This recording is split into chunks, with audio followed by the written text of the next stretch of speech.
What up, though, One Pride? This is the Roar of the Lions UK podcast, the podcast where One Pride goes worldwide. My name is Antony Fitzpatrick. I'm joined this evening by Ryan McCluskey, and we are here for the college football podcast. And Ryan, 4 Saturdays away, and we're going to be in the midst of day three of the draft, and this thing is getting really, really close now. Yeah, I was just literally watching highlights today of the Big 12 Pro Day. Like I've been like just ingraining myself in anything that's not a 40-yard dash because for me that is just so irrelevant. But like I said, I'm just like this. I've got mocks just filling out my ass. Like I know what I want Line to do, but I Uh, just don't think they're gonna do it. But yeah, it right now this is my favorite time of the year because college football, like the college football to pro like crossover happens in April. Like I say, everyone I want the Lions to take. Like, it's just we're going to see how it happens. But for me, yeah, this is the best thing. 'Cause I'm far and foremost a college football guy, and this is where my worlds collide. And it's my favorite time of the year. It's like the off season of like pro days, combine, draft, and everything else just happens. I'm so happy right now. Exactly. You've got the All-Star games. We have everything on the second there. Like I say, it's very close, and we have covered just about everything on the course of the way here. The Shrine Bowl, the Hula Bowl, the Senior Bowl. But there is one area where we have yet to touch on, and we do so every year. This is the third year we're about to do so. But even with as much college football as we watch, even as much as we do, sometimes we need a little bit of help from an expert who knows a lot more than we do. And of course, we're talking about HBCU football today. This is the third year we're going to sort of highlight at the Legacy Bowl, all this. And last year we had a guest with us. We had two. We've got one this year who has returned, and he is back to talk to us once more about HBCU football and everything that has gone on this year. But first, before I introduce him, I just need to list the titles and the jobs and everything he has now. Since 12 months ago, a lot has happened. So our guest today is a college football coach for the Lincoln University PA Lions. He's a linebackers coach there, does pro liaison and media relations, at least according to his official page. So I got that from there. A lead scout for Draft HBCU Players, the website, scouting assistant for the Shrine Bowl, one of those all-star games we've chatted about already, a scout and a voter for the Aeneas Williams Award, which honors the best defensive back in HBCU Division One football, and a whole host of other endeavors. We are absolutely delighted to welcome back to the show Coach Gerald J. Huggins II. Coach, we are honored. Hey. Thank you very much for coming back. Oh man, I was delighted when y'all invited me back, man. It was a great show last year. So I know a lot has changed since last year, and it's a blessing. And I'm glad to be able to share HBCU football with people across the pond. That's what they say, across the pond. That's the right way Yeah, to say yeah, yeah, yeah. it. There we go. There we It go. is. And how quickly time has passed. 12 months. I mean, probably 13 since we did the last show, and a lot has happened for you as sort of by the list of things that I've just read out there. You have had a hell of a year in your development as well regarding all this. It's been great to see. But how's it been for you? I bet it's been hectic. Yeah, it's been tiring. But when you're doing something you really want to do, it's not as bad. Like if this wasn't something I wanted to do, I would have quit months ago. But this is something I thoroughly enjoy evaluating players. I thoroughly enjoy the mentorship aspect of being a coach. Even just getting to know the players that I vote for, or getting to know the players I do scout reports for. It's just I know a lot of times when it comes to scouting and evaluation, it's like, it's like a lack of humanity, humanity there, where it's just like, oh, this is just a guy we're trying to fill a void with our team. You look at him as like a product. But, sometimes when you really just sit and you just talk to the kids, they're like, yo, I mean, they're huge, but they're 22 years old, 21. They're kids, big kids. And you just see the excitement in their aura to just be like, man, I'm so close to being able to change my whole family's life and change my life. It's like if I could do anything to help with that, it brings me so much joy. Because I know when I was their age, it wasn't a lot of me's around. It wasn't a lot of guys that, advocate for them like I do. And I advocate for them like a Malik Obi does, or Joshua Sims, or Emery Hunt. So it's a blessing, and I don't take for granted every day I'm able to wake up, even though I got to wake up 4:30 in the morning every day. I don't take for granted that it's for good purpose and I'm doing the right things. And I mean, it says it all, on the Draft HBCU Players website. You've got that little video and you say it there, your goal there is to continue to shine a light on the players who others keep in the dark. And that's what you've been doing this year, I guess. It's just all facets of it. You like say you're into coaching, scouting, you've just come so far. It's great to see. But we will go through all that Yes. as we go. So what we're kind of going to do, we will move back to 12 months ago when we last chatted with you, the draft, and we'll sort of hopefully chronologically work our way through the year and go through everything and let's see where it goes. We had good fun last year. So, right. So let us start off. So obviously when we were last chatting just before the 2023 NFL draft last year. So just for those listening, just to kind of go back and set the scene a little in terms of HBCU football draft picks in the last few years. Since 2020, times have been a little hard on there. So in the 2020 draft, there was one HBCU player drafted, Lachavious Simmons from Tennessee State, offensive guard to the Bears in the 7th round.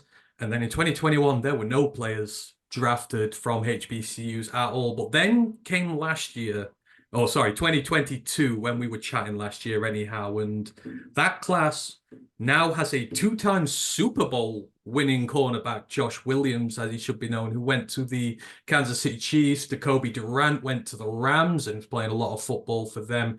Of course, we know Edge James Houston came to Detroit in the 6th round. He set the league on fire in the second half of last year. Ja'Tyre Carter went to the Bears in the 7th, and things kind of started looking up from that regard. Like these HBCU players were coming in, making an instant impact on their team. Now, when we talked last year, Gerald, there was a whole host of talented prospects we were looking at, obviously, like the offensive tackle Mark Evans from Arkansas Pine Bluff, Isaiah Land, Aubrey Millers, the linebackers, Andrew Farmer, the edge, Xavier Smith, wide receiver, Keenan Isaac, cornerback.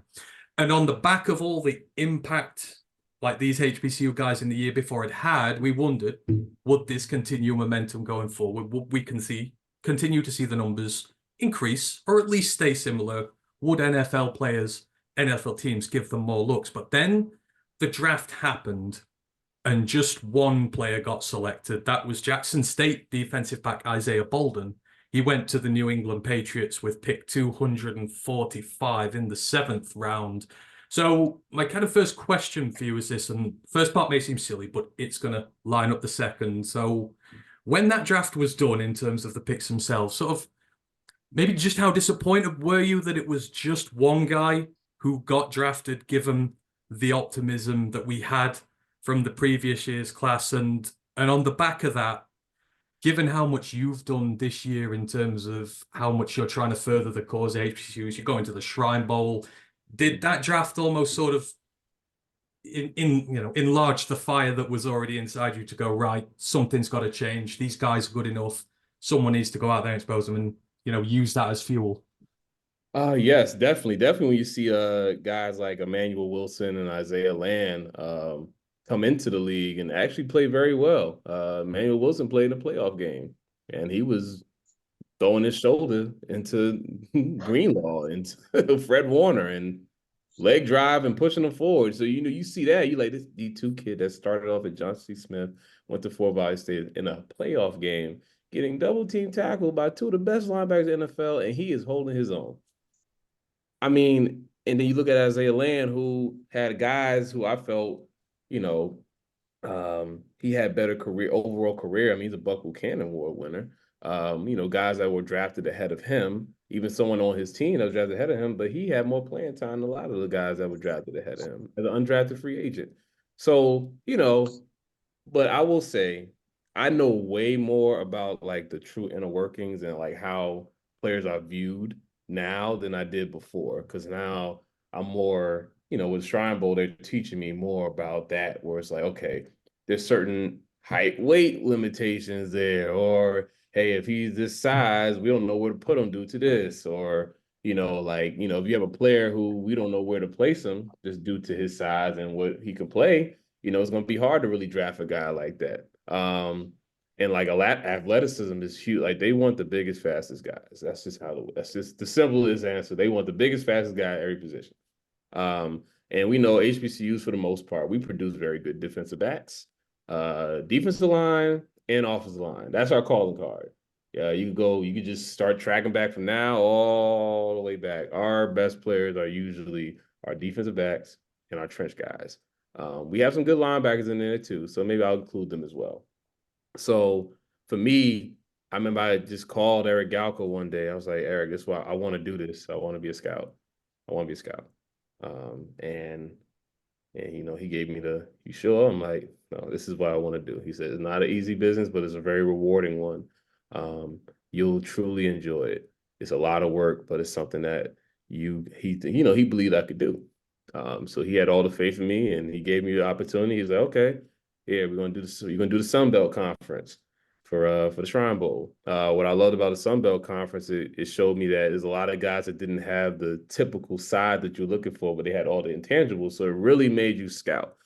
It's not, I'm not taking anything away from people that scout the SEC, ACC, Big Ten, but God, is it that hard to really scout a Chop Robinson? The kid's a freak.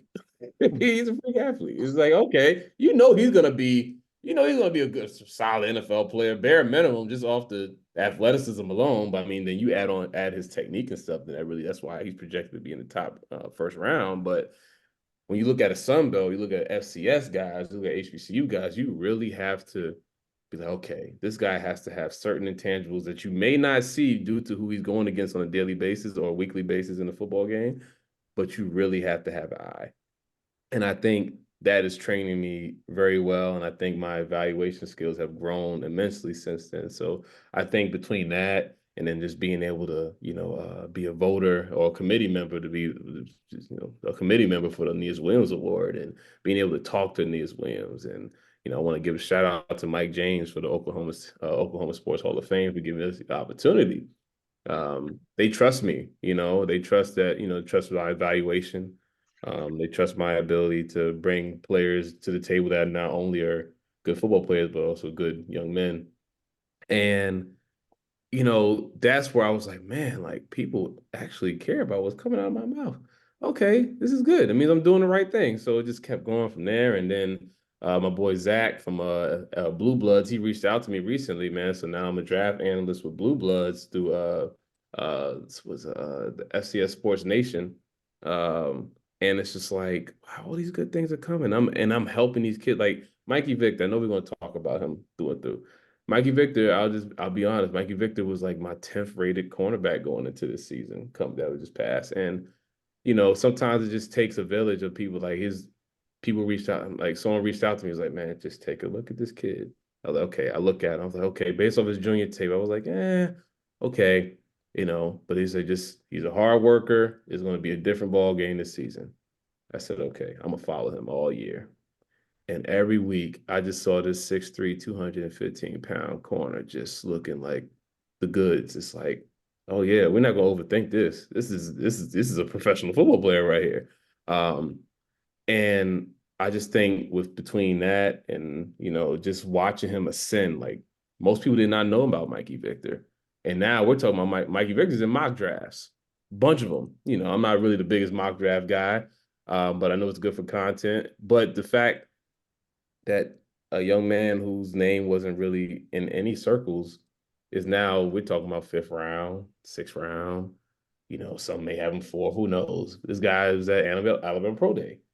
So, I would like to say that me talking about him, me being able to just go up to GMs or go up to NFL personnel and just say, hey, this is a 6'3" corner from Alabama State. Basketball background, wide receiver background, fits the mold, is what you want. And it may or may not have helped, but, I would like to think that the fact that his name is climbing up draft boards, just like, wow, like all it takes me to just tweet him out. You just never know who'll see it. And that's where my mindset is. So that's why I do my best to get the players that I know have a shot, try to get them out there as much as I can. So it was a fire in me when I saw Isaiah Bolden being the only guy, but that's why I learned too. Isaiah Bolden's a 6'2", 200+ pound corner, runs a 4.4, jumps 40 inches. So it's like, oh, okay. Yeah, of course they're gonna go draft him. I mean, if you're gonna draft any, and he's an FBS transfer, so okay, all those things together, of course, that's the HBCU guy they'll like to transfer because he has, you know, the intangibles, he has the size, and he has the athleticism. So that's what it really boils down to. So when you look at a lot of guys who don't get picked up, now it's like, oh, okay, that makes sense. Like, you know, you look at a Mark Evans who was an undersized tackle, had to get kicked in, and just due to some athletic limitations that he had, you know, when you're already on the fringe of 7th round, 6th round, it's like, well, we could get him later. We don't need to grab him so early, you know, just due to the fact that he might not be the best athlete. And he is transitioned from a tackle to an interior lineman position. And I was like, oh, okay. That makes sense. And then with Josh Williams, I mean, you look at him, I mean, in a perfect world, that's the corner everybody wants. 6'2" plus, 6'3", 200 plus pounds, can play safety, play nickel, play corner, very productive on special teams. I mean, that's what, and you run 4.5 40, twitch, length at the catch point, physical. What you want? Kobe Durant may not be the, you know, the height weight guy, but he has everything else: skill set, toughness, twitch, lateral quickness, stays in phase, doesn't panic when the ball's in the air. And that translated right into the Rams. He played his freshman. Wow. He played his rookie year. And then he became a starting nickel his second year. So, and he was on a pretty solid defense, you know. And I was just like, wow, like, look at our guys, man. James Houston. We know that story. You got, you know, he's a little injured. You know, they started working him back slowly, but I think, you know, they're going to carve out a niche for him. Because when you have someone with that type of bend, I mean, he's 6 foot tall, but he has like a 80 plus inch wingspan, which is insane. That's not normal. So it's like you use a guy like that with that quickness, with that arm length, and you can figure something out. He used to play off ball linebacker. So you look at things like that. Played off ball linebacker, transitioned to edge rusher, became one of the leading sack guys in the country, has intangibles, performed well in all All-Star games. Guys like that, you get drafted. Marquise Bell was unfortunate, but as you can see, he's a starting middle linebacker for the Cowboys, and he's a safety now. But you know, now the league is transitioning more to these safety will linebacker bills. Like, you're not gonna get a Brian Urlacher anymore. Those days are done. Luke Kuechly, those days are done. 6'3", 230-pound, even front middle linebackers that are going to fly down the seams in the cover two. Like, that's just not. Most teams are looking for a nice side of like 6 foot, 6'3", maybe six. I mean, they might not even go 6'3", 6 foot, 6'1", running back built linebackers. So you got a Marquise Bell who's a safety who could do both. So that versatility is big. It's almost like basketball, you know, positionless players on defense. It's really fun to see, actually. So now with this class, I will say, since I've been scouting and since 2021, most of these guys check off a lot of the boxes that, you know, were failing us before, like the height, weight, speed kind of thing. With a Sundiata, with a Mikey, with a Corey Bullock, with a Neem Dakwa, guys like that, Tariq Stewart, guys that legitimately have a shot on being on someone's NFL roster. They just got to go to the right situation. So, like you said, that fire, man, now I'm really sitting there and thinking about it. Like, I really went insane after that draft happened. I was like, man, this is not going to happen again. If I have anything to do with it, I'm going to do everything I can to make sure that those numbers, that does not happen again. And I think between, you know, I would say me and then Malik and Tim and all the people that draft HBCU and the HBCU Nightly, you know, with Blue Bloods, everybody would kind of come together and like, okay, I think we are really making a shift here. And I think this is a really good year to start. So I think this is going to be a really good year for everybody. And you would hope so, because I say even like the draft players, it's the undrafted guys as well. I said there was only one drafted guy last year, but like 20, I think it was 21 undrafted free agents, and you look how hard they're fighting. Isaiah Land, I think he started off with Cowboys and he ended up finishing playing for the Colts. Andrew Farmer worked his way into the rotation with Khalil Mack and Joey Bosa with the Chargers. Like Mark Evans, he's on the Saints roster. He's still there. Like these guys, they're fighting hard and they're fighting for their opportunities, and you see it every year, and you're like, surely they've got to start taking notice of this soon because you see so many guys from the FBS from like, the upper echelons just fade away into black, whereas these guys they just keep going. Yeah, it's there's some helmet scouting that goes on. Everybody knows it. But I think with me, I can't helmet scout because I scout small school guys. If I helmet scout, that's not going to help me much, because but you can helmet scout an Alabama kid because one thing he's gonna have is he's a D lineman. He's gonna be 6'4" plus, 300 pounds, probably gonna run a 4.7, so that's fine. I get it, but then you have like a Keenan Isaac from Alabama State. By the way, put this out. Alabama State has a very particular type of corner they like to describe. They don't have a corner under 6'1". Not one. Not one. All of them look like Mikey Victor and Keenan Isaac. Every single one of them. They got another one coming up. His name is Burgess. James Burgess. He's 6'2", 190 pounds. Looks just like Mikey and Keenan. Looks just like them. Now, their defensive backs coach said that he's going to be better than both of them. So it sounds like Alabama State's going to have another guy end up in the NFL after this season. So that's why I like people that when they have a standard and they stick to it. And if it works for them, like I probably would send Alabama State a corner. I think they're like, no, too short. And I'm cool with that because you have a standard and it's working. They have two guys in the CFL and they have one in the NFL and they're about to have another one in the NFL coming up soon. So you look at things like that, it's like, okay, now we're consistently getting guys into the professional realm. Like when you see a South Dakota State who's probably going to get about 3 guys drafted, you look at that, and you're like, why can't we do that? We do that, you know what I mean? We have guys that can do that. You look at other FCS schools, and it's like, wow, we have guys that look just like that. We all just have to just really put our mind on, okay, do we want to win football games solely, or do we want to win football games and also prepare our guys for the next level? And I think a lot of teams are just focusing more just the winning aspect, which is fine. Keep your job. Don't want you to get fired. But it's nothing. That's why Buddy Post stuck around for so long. He was winning, but Lord, South Carolina State had Javon Hart. I could go, the list is long, but Javon Hargrave and Darius Leonard is under your little tree. You're doing something right. Like South Carolina State had guys flowing out of that school to the NFL for years, and their price is not going to stop. By the way, because Chennis Berry is there, he's only going to make it better. So that's something I want y'all to keep an eye on for sure. South Carolina State, they're always going to have teams coming down asking what you got. So that's what you really want. For me personally, I just want, teams like, okay, we know that these certain schools in the HBCU football realm are going to give us at least the guy that we want from at least the size and athleticism point of view. And we can work with everything else. So I think the tide is slowly changing. I'm not going to say it's going to be 10 guys drafted. No, but I think the number will definitely be higher than last year. Easily. It's changing attitudes, I guess, like you say, isn't it? Just, getting people to take a second look. Like you say, you do that as well. You take a second look and then you see, and then, it's just all part of the thorough process with it. And I remember with the SC State stuff you mentioned, was it last year you said they've got more pro football Hall of Famers than like Alabama and guys like that? I think that came up last year. I believe you said they've got more pro football Hall of Famers than some of these big SEC teams. So I know Morgan has 4. I think South Carolina State has 3 or 4. God.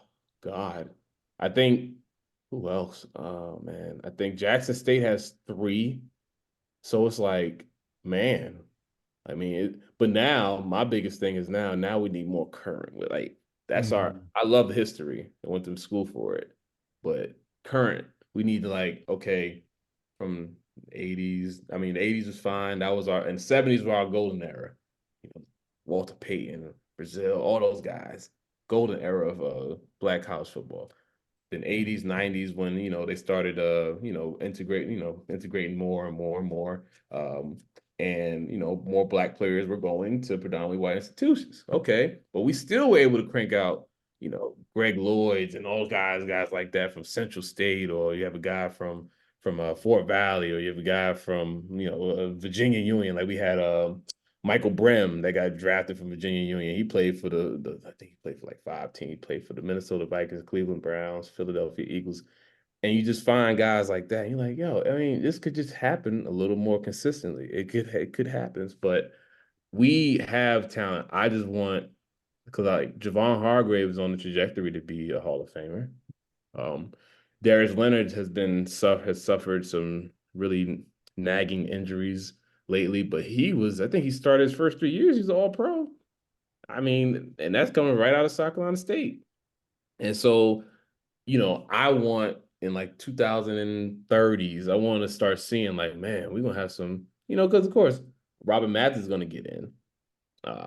So I think he'll probably be our I'm trying to think anybody after Robert. Now, I mean, you could argue a couple other guys, but I think Robert Mathis is pretty much the shoe-in to get in right now from like a guy that played in the 2000s.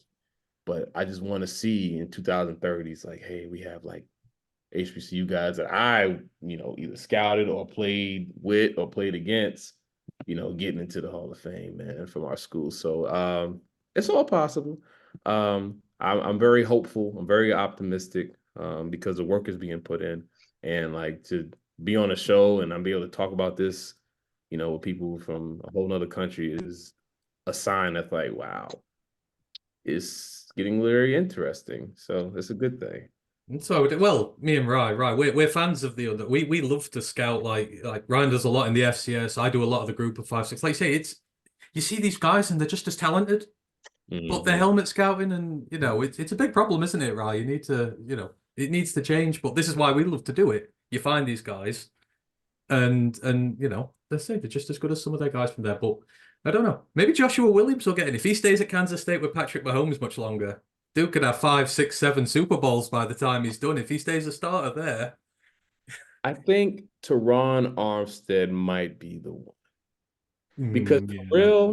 Teron Armstead, he changed how people viewed offensive linemen. When he came into the combine and ran a 4.7, that was like, oh, okay.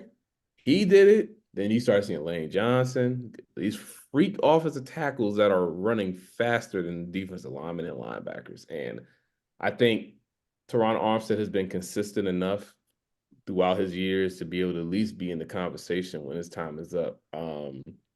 He'll probably be my current out of all my current HBCU guys. He's probably the most of a shoe-in, and I don't think anybody would debate that. When you're changing how people view certain positions, I think you should be in that consideration. Like no one saw anything like that, and he ended up panning out and having a great career. So that's a guy I would definitely want to say off the top of my head, outside of Robert Mathis, who retired already, but a current guy that has a shot, it'll have to be him. And then we just gonna have to see about Darius and Javon, but those two there too. I mean, they have a shot. I think Javon's going to finish his career a little better than Darius. Oh, I'm sorry. Let me stop saying Darius. Shaq Leonard. Apologize. Shaq Leonard. But I have hope. Like I think like Joshua Williams is not a bad one to say. I mean, I want to see what they're going to do with him long term because I know Snead is gone. Kobe Durant's probably going to be the starting nickel for the Rams for we may hopefully a 10-year career and he could just hang it up and just say he's one of the best nickel corners to ever play. That's the goal. Isaiah Land has a shot. But I really do think this kid, Mikey Victor and kids like Sunday Anderson have a real shot of coming into the league and, being able to grow, get to that second contract and really setting the world ablaze, man. I'm very confident about this class that we have coming up. I talk about them the most, but there's so many. But obviously, I talk about those two the most because those been the guys that I've been like, wow, okay, they check the boxes. Even like a Davius Richard. I actually saw Davius I saw one of his his interviews he had with actually the Lions when I was at Hula Bowl. And, I just walked past and you could just hear him talk. Very just a confident, humble, smart young man. And, golly. Because, Brother Holmes, I know he may want to bring one in. So I'm just like, who is he going to bring in this year?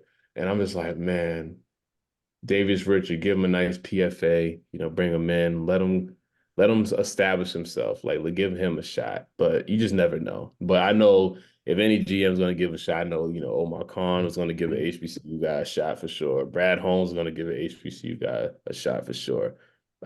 So I'm looking forward to seeing how those two teams definitely with this, and it's a boatload of talent with this HBCU class. So I'm very intrigued to see how that's going to work after the draft, well, during the draft.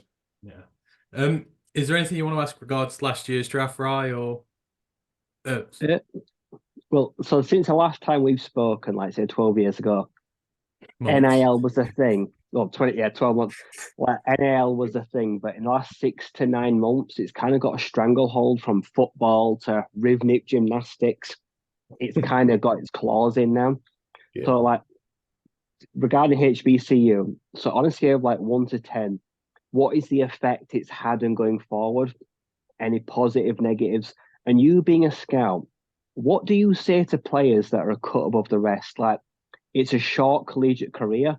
Do they go take the money like, well, they can for their name, image, and likeness? Like, or what would you like to see implicated to keep that playing field as like from the SEC to HBCU? Is it possible to keep it a level playing field? Or is that gone now? Is that kind of a thing of the past, unfortunately? What would you do, or would you like to see implemented going forward? Man, it's gonna be hard, man. It's gonna be hard. Our best players are getting DMs and from Power Five conferences and offering them $250,000. What can we do? We're not gonna give a player $250,000 on top of their scholarship. That's not gonna happen. But what I tell players, because I was talking to a scout, I forgot the number exactly, but he said if you have one more year left, you might as well stay where you at. If you don't have 2 years at that new school that you're about to go to, then you're wasting your time. I think, what is it? I'm trying to think of a guy like Daquan Felton. He was at Norfolk State, and now he's at where's he at? He's at Virginia Tech. He had a really solid year one. He's going to come back again this year, and he's going to probably be one of the top receivers in the ACC. So that's a win for him. But he had multiple years. But then you have a guy like Ershad Davis from Troy. But he was at Alabama State, went to Troy for 1 year, went all conference in the Sun Belt, but no one has heard much about his draft. He didn't get invited to Hula Bowls. He didn't do CGS, Shrine, Senior, nothing. He can't go to the HBCU Legacy Bowl because he didn't finish at a HBCU. So it's like, oh, okay. So that's why I tell players, I'm like, listen, if you leave, you're really banking on the team that did not really invest in you until you became a senior. They want to invest in you now for 1 year. So you're a 1 year investment. They don't have to do anything for you first. I mean, they do, but I mean, they're always going to look out for their guys. For the most part, they've been there for 3-4 years. Those are going to be their priority guys. So when you have a guy, you come in for 1 year and things may not go as planned. I mean, you can't fall back on being able to go to HBCU Combine, HBCU Legacy Bowl at the moment. That rule might change, who knows? But for the most part, once you leave, you on your own. We can't really help you as much. Now, granted, me personally, Malik, I know Malik does a really good job of keeping up to date with the guys that transferred out. So I've been working on doing better with that as well. So I always make sure I talk about a Corey Bullock and Ershad Davis and guys like that transferred out, did what they're supposed to do. Now, granted, like Corey Bullock went to University of Maryland and he started for University of Maryland all season.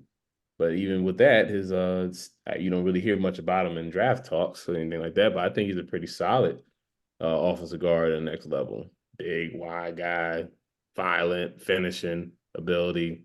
I love him personally.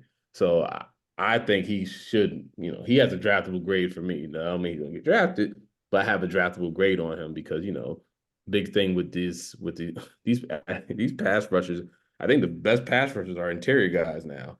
So it's like you need to have your best blockers to be interior guys. And I think a guy with his size, his powerful build, be able to, keep the pocket as clean as possible because no quarterback wants defenders or their offensive linemen in their kneecaps.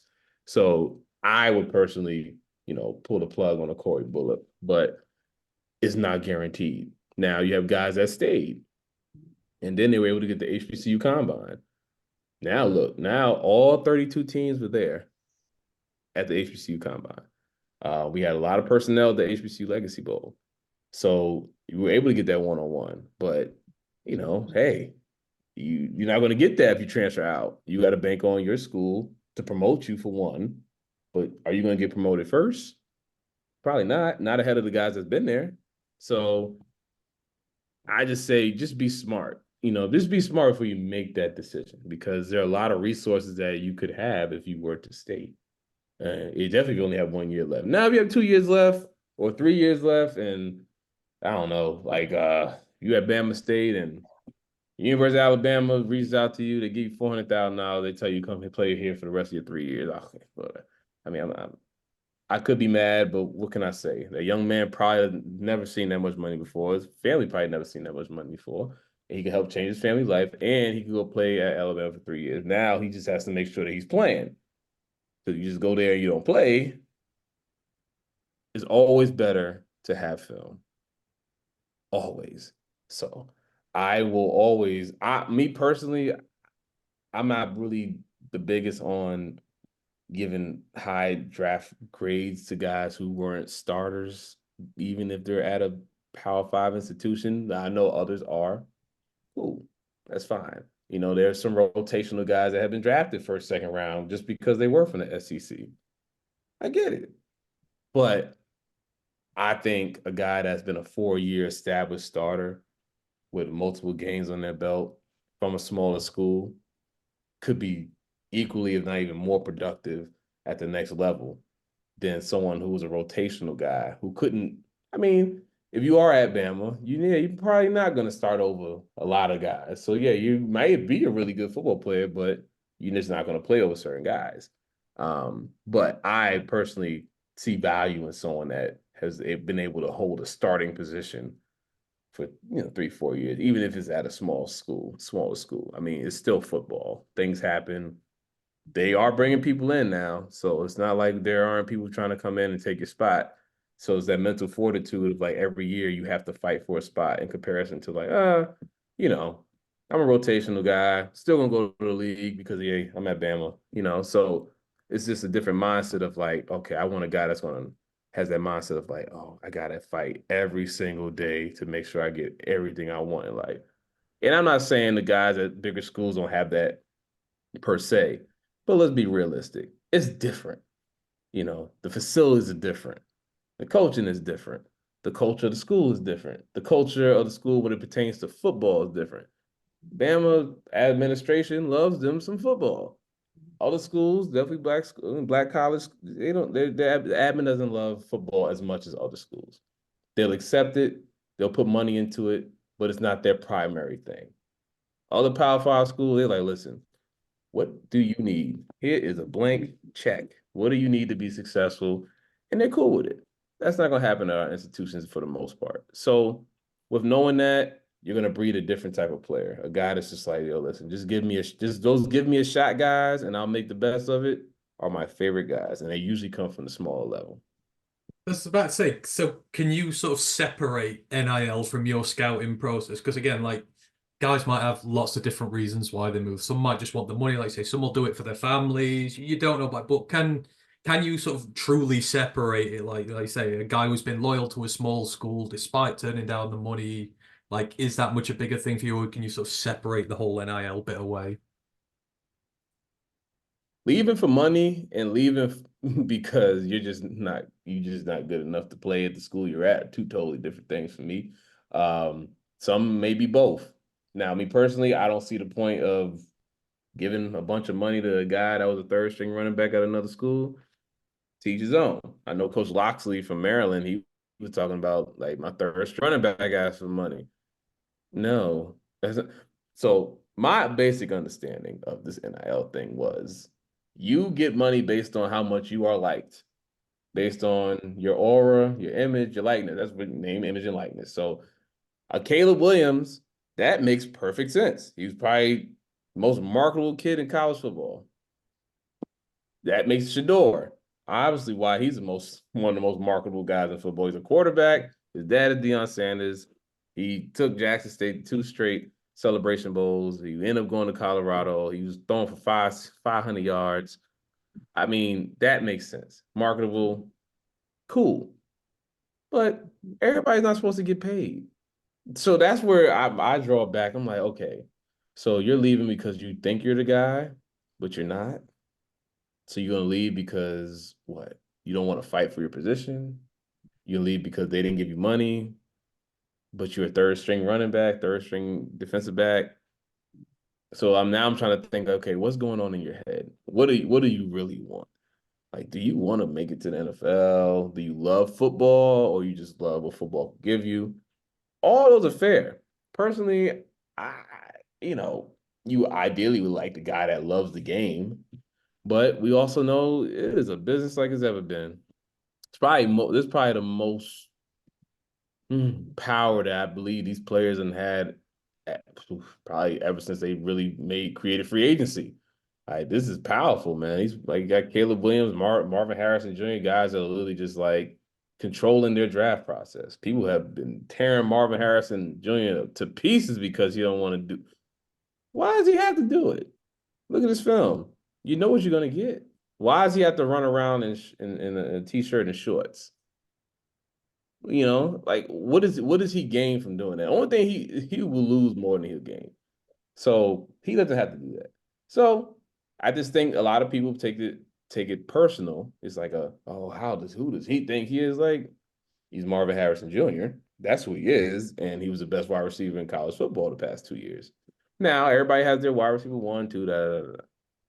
But for me, when it comes to scouting, I will say it's a little bit of a red flag to me. If you're at like your third school, it's like, okay, what happened? Like, something like, okay, if something happened with family, you had to go home. Cool. If I don't know, if you just felt like an opportunity was better and you go to a lower level, okay. But man, this is your third school, man, and you've been in school for 6 years. What do your academics look like? What kind of student are you? I think I mean, that doesn't really matter, but I'm just like in my head, because I used to be a dean of students, so, I'm big on education. So I'm like, and I transferred before, by the way, when I played college. That was the worst process ever, trying to get my credits and stuff moved over. And I'm like, oh, these kids are moving 3, 4 schools. How are y'all doing that? How are y'all able to focus on football? But all in all, everybody has the right to make whatever decision they like to make. I just wish they would get some better counseling. I know these kids are getting some terrible advice. I can assure you, these kids are getting terrible advice. I've had kids reach out to me, and I'll tell them straight up, like, yo, this is how you're viewed. You need to stay where you at. You know what I mean? Like, okay, you're gonna leave. Let's just name a random school. You're gonna leave North Carolina Central to go to another FCS program. Why? For 1 year? Why? You're gonna leave Grambling to go to another FCS or a very low level G5 for one season? What sense does that make? Just like, it's okay to be a really big fish in a small pond sometimes. Like, Sunday out of state. That kid been at Grambling State for 6 years, well, 6 years.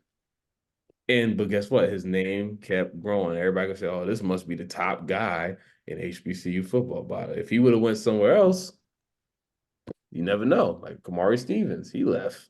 No one knows about. No one talks about Kamari Stevens as much anymore. So I just think in the long run, it's better to stay. I want you to think about it. Look at our HBCU. Look at the HBCU guys drafted. They stayed. The ones that left are not getting drafted like that. I think we might have one. I can think off the top of my head, Brian Cook. Brian Cook from the Chiefs. No, it's Tank Dell from the Texans. And I think that might be it. Like, when HBCU guys leave, they're not getting drafted like that. Think of the guys that got drafted. Tariq Cohen, graduate of North Carolina A&T. Shaq Leonard, graduate of South Carolina State. Javon Hargrave, graduate of South Carolina State. Joshua Williams, graduate of Fayetteville State. So I just think the numbers say, stay where you at. I'm glad you said it, because the gray area between amateur and semi-pro is as it's as murky now as it ever was. And for me, the transfer portal, it's chaos. It's just too easy. They'll let a guy transfer for any reason. I'm a firm believer, unless you can give a genuine reason why you're transferring school. If you're like a junior, like no, like you just stay and you graduate. Like they just let anyone transfer now. For me, it's becoming a bit of a minefield. So I'm firmly on your side there. Unless you've got a genuine reason, you just Yeah. stay put. Just stay. It's okay. Or then you've got the third. I don't know whether you've met him. Did you have a chance to meet Quantez Stiggers? Was he at the Shrine Bowl when he Oh, was there? Because he's yes, gone I through did. Canadian. He's done a completely different route. He's not transferred. And Ryan watches the Canadian stuff as well. But like, this is a completely different route that might be opening up as well. He has a really humbling story. I wish I could say it I've read all verbatim. about it. Like Yeah, he's one of those you like someone just pick him up just because he just root for the kids so hard. Like because, like I say, he's gone such a like kind of alternative to get to football. Like a lot of people would not have done that. They'd have given up by now. right. And the thing is, he's good, so it's not like just like a charity case thing. The kid he could play, so it wouldn't be. He'll end up being someone's rotational corner. It's fine. From what his story was, for him to make a fit, listen, for him to make a roster would be. I spoke to him for a while. Great kid. You root for guys like that. Like you have to. It's only right. So I'm glad you brought up Stickers. That's good. Because I was watching. I'm like, oh my God, the kid from Canada, Canadian Football League. Okay, because when Eric said it, I was like, you can do that. Okay, so I guess you can. So I was like, okay, cool. Let me watch him. I'm watching him one-on-ones. He's aggressive. He got some, good athleticism. He's fluid. I like him. I'm like, okay, he did what he's supposed to do. So I like a story too. I love me a good story. Like Aneem Dankwa from Howard. Amazing story. He bounced around, from Ghana. Went over to British Columbia, or Canada. Well, some people say British Columbia.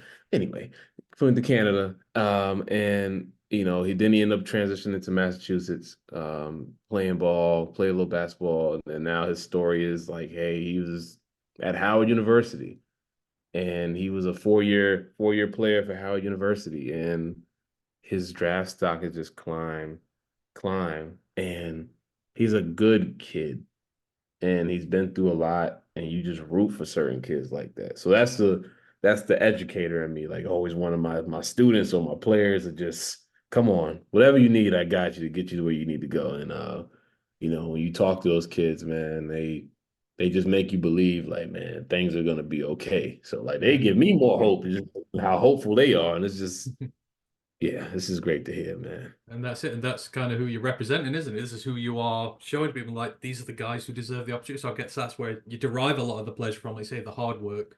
It Yeah. comes through. But and he's like 6'8", isn't he? I'm 6'4". I would look up at him. Like you say, if he's big, like, oh my days.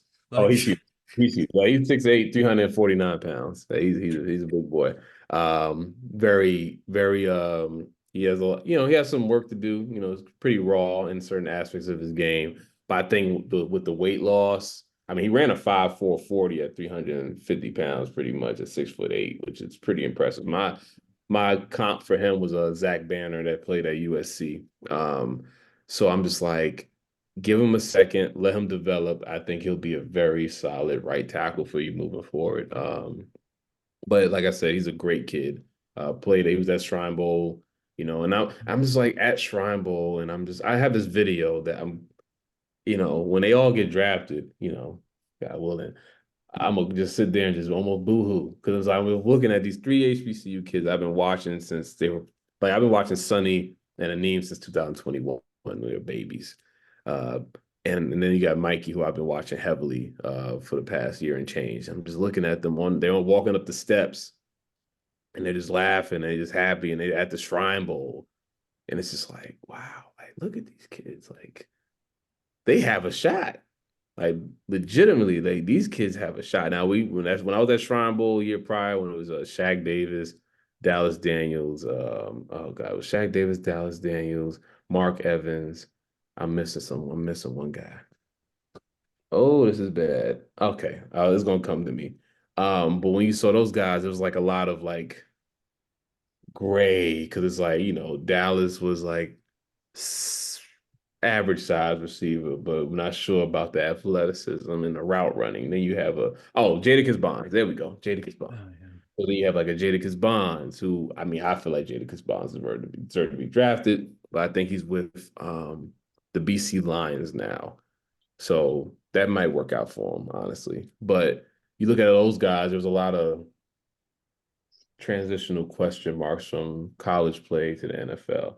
Now, two of them are on NFL rosters still, which is fine. One's playing the IFL, one's playing the CFL. They're still playing professional football. I'm happy. That's what they want to do. I know they want to be in the NFL, but we have 4 players in the Professional Football League. This year, we have got like the guys we brought in at Shrine, like these guys could play in the NFL. And I'm just looking at them walking up the stairs, and like you just saw the joy in their face. They were just here and they're ready to perform, and they had really good weeks. And it's just like, man. So I got that video as my favorite, man. I said, as soon as the draft is done, I'm post that video. I'm just like, look at the little young boy and young men. So that's what I want to continue to do. When I go to Eric Galco and I say, listen, I got an HBCU guy. This guy he's the goods. And, of course you have to make sure bring back him up, and you got to stand strong on like, nah, this is the guy. This is the guy. But I think moving forward, the trust has been built, and trust in my eye, trust in my judgment, trust in my evaluation, trust in how my organizational skills when it comes to these guys. It's going to bode well in the future, definitely with Shrine and wherever else life takes me. Yeah.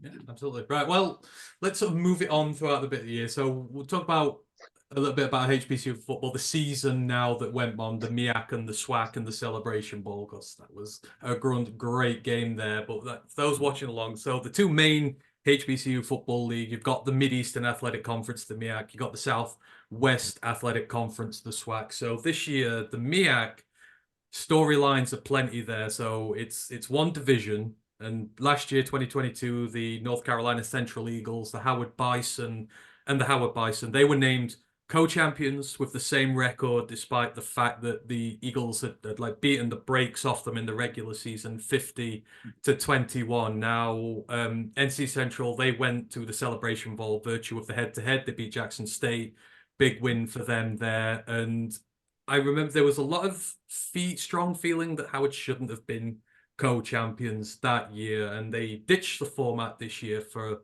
an outright winner. And you fast forward it 12 months, and it's the same two teams, the Eagles and the Bison, both finish with 4-1 in conference season records, and this time the winner of their game gets the championship outright. And basically the Bison turned the tables completely. They beat NC Central 50-20, basically an almost identical switch from around 12 months prior. And then in the SWAC, that was a lot more simple. The Florida A&M Rattlers, who had kind of been the team lurking in the shadows behind Jackson State and Deion Sanders while he was there, they emerged this year under Willie Simmons, and they put just about everybody to the sword. They finished 12-1 on the year, and their only defeat was to FBS opposition, which was a very good Alex Golesh-led USF Bulls team. And they were within one score in that game until about 7 minutes left. The defense was crazy. 7 games, they kept opposition to 10 points or less. Now, the SWAC operates with an East and West, so they had a title game against Prairie View. And to kind of put into perspective the gulf between these two teams, the two combined scores of the games were 80-21 in favor of Florida in terms of Florida A&M. Before this season, Gerald, Celebration Bowl, Florida A&M, Howard, were those the two teams you were expecting to be there, or were there some shocks? Given you scout this a lot, what was your feeling about that Celebration Bowl matchup? Oh, those are the two teams I picked in the beginning of the year, and I caught a lot of flack for that. I was very adamant on that. I'm like, I went to Howard University's practice spring ball, and I said, yeah, they were walking a little different, talking a little different. They had a little bit more bottle to them. Like they was like, yo, they know they could win it. But I tell you one thing, they had that North Carolina Central game marked, and they played exactly like it. I talked to Neem Donko early in the week, and I said like, man, listen, just have a good game, da da da. And he just sent a. It was kind of cryptic. I was like, oh. Ooh, they gonna hurt them. I just knew. I was like, oh, they gonna beat Central bad. I just had a feeling. And cause I coach too, so as soon as I'm done, I'm like, okay, I ran home, cut on the T. I said, oh, they beating the mess out of them. Oh, it got bad. It got bad. It was like, oh, but to their defense, Central, they they earned that because they were talking a little.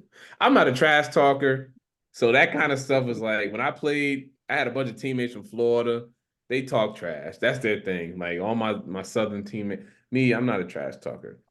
I was just like I just used to just listen to them just talk back and forth. Like, dang man, I'm trying to get my stance. I'm just listening to. I'm like, how do y'all know to play and y'all are just talking this much? But they can thrive like that. Me, I'm a sore loser.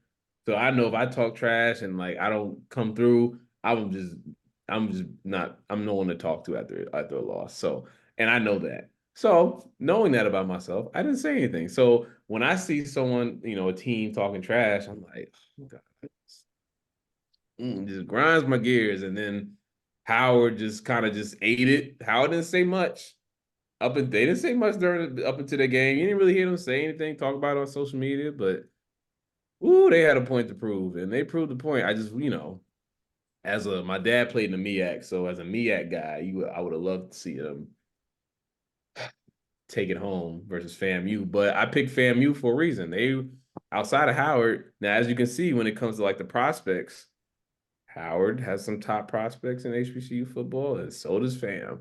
So I was just looking at the roster, and I'm just like, these are going to be the two best teams because they have the two best rosters across the board. Defensive backs all over the place. We got Kenny Gallup, who's our Aeneas Williams Award winner, and then on the other side you got Javon Morgan, and then you have Kendall Bowler, Eric Smith, guys like that. Carson Hinton from Howard. And you got Neem Donkwa from Howard. And then you have a Demetrius Witherspoon, who was one of the first people that Syracuse new head coach decided to grab as soon as he got to Syracuse. So that already told you what kind of player he was. He actually had a better year than Donkwa, but he wasn't draft eligible. That's the kid I want y'all to look out for, Demetrius Witherspoon. He was at Howard, he's at Syracuse now. He's a kid that's gonna get drafted in a couple of years. I'm telling you, like I'm talking about, like that Trent Williams build with his like big upper body, but you look like a wide receiver almost below, like, and he moves like it's fun to watch. Really long arms, aggressive. This is a guy to put out there. But then you got like a Jared Hunter. You got Eden James, whose father played in the NFL. That's Edrin James' son. And you got the quarterback situation that I won't get into too much, but with Jerry Musa and Quentin Williams, and then it's just, I'd say a major on the other side for FAMU. It's just so many players that have the ability to play professional football.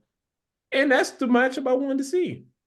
Not gonna lie to you. That's the matchup I want to see. Now, as great as Morgan State's defense was last year, no one's debating that they weren't the best defense in HBCU football.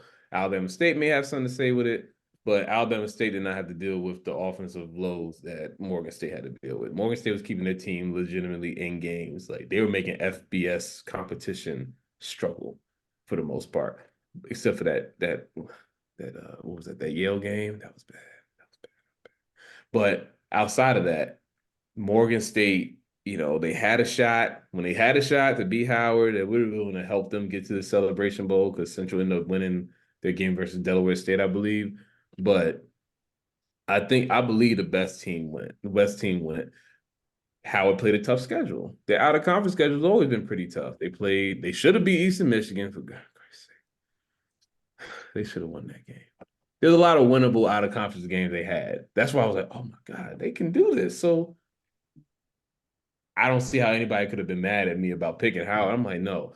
They have a running game. They have the best running back room in HBCU football. They had Ian Wheeler, who is going to be a high priority free agent, by the way. He just clocked a 4.35. at Howard's pro day. He's lightning quick. He is a kick returner, right?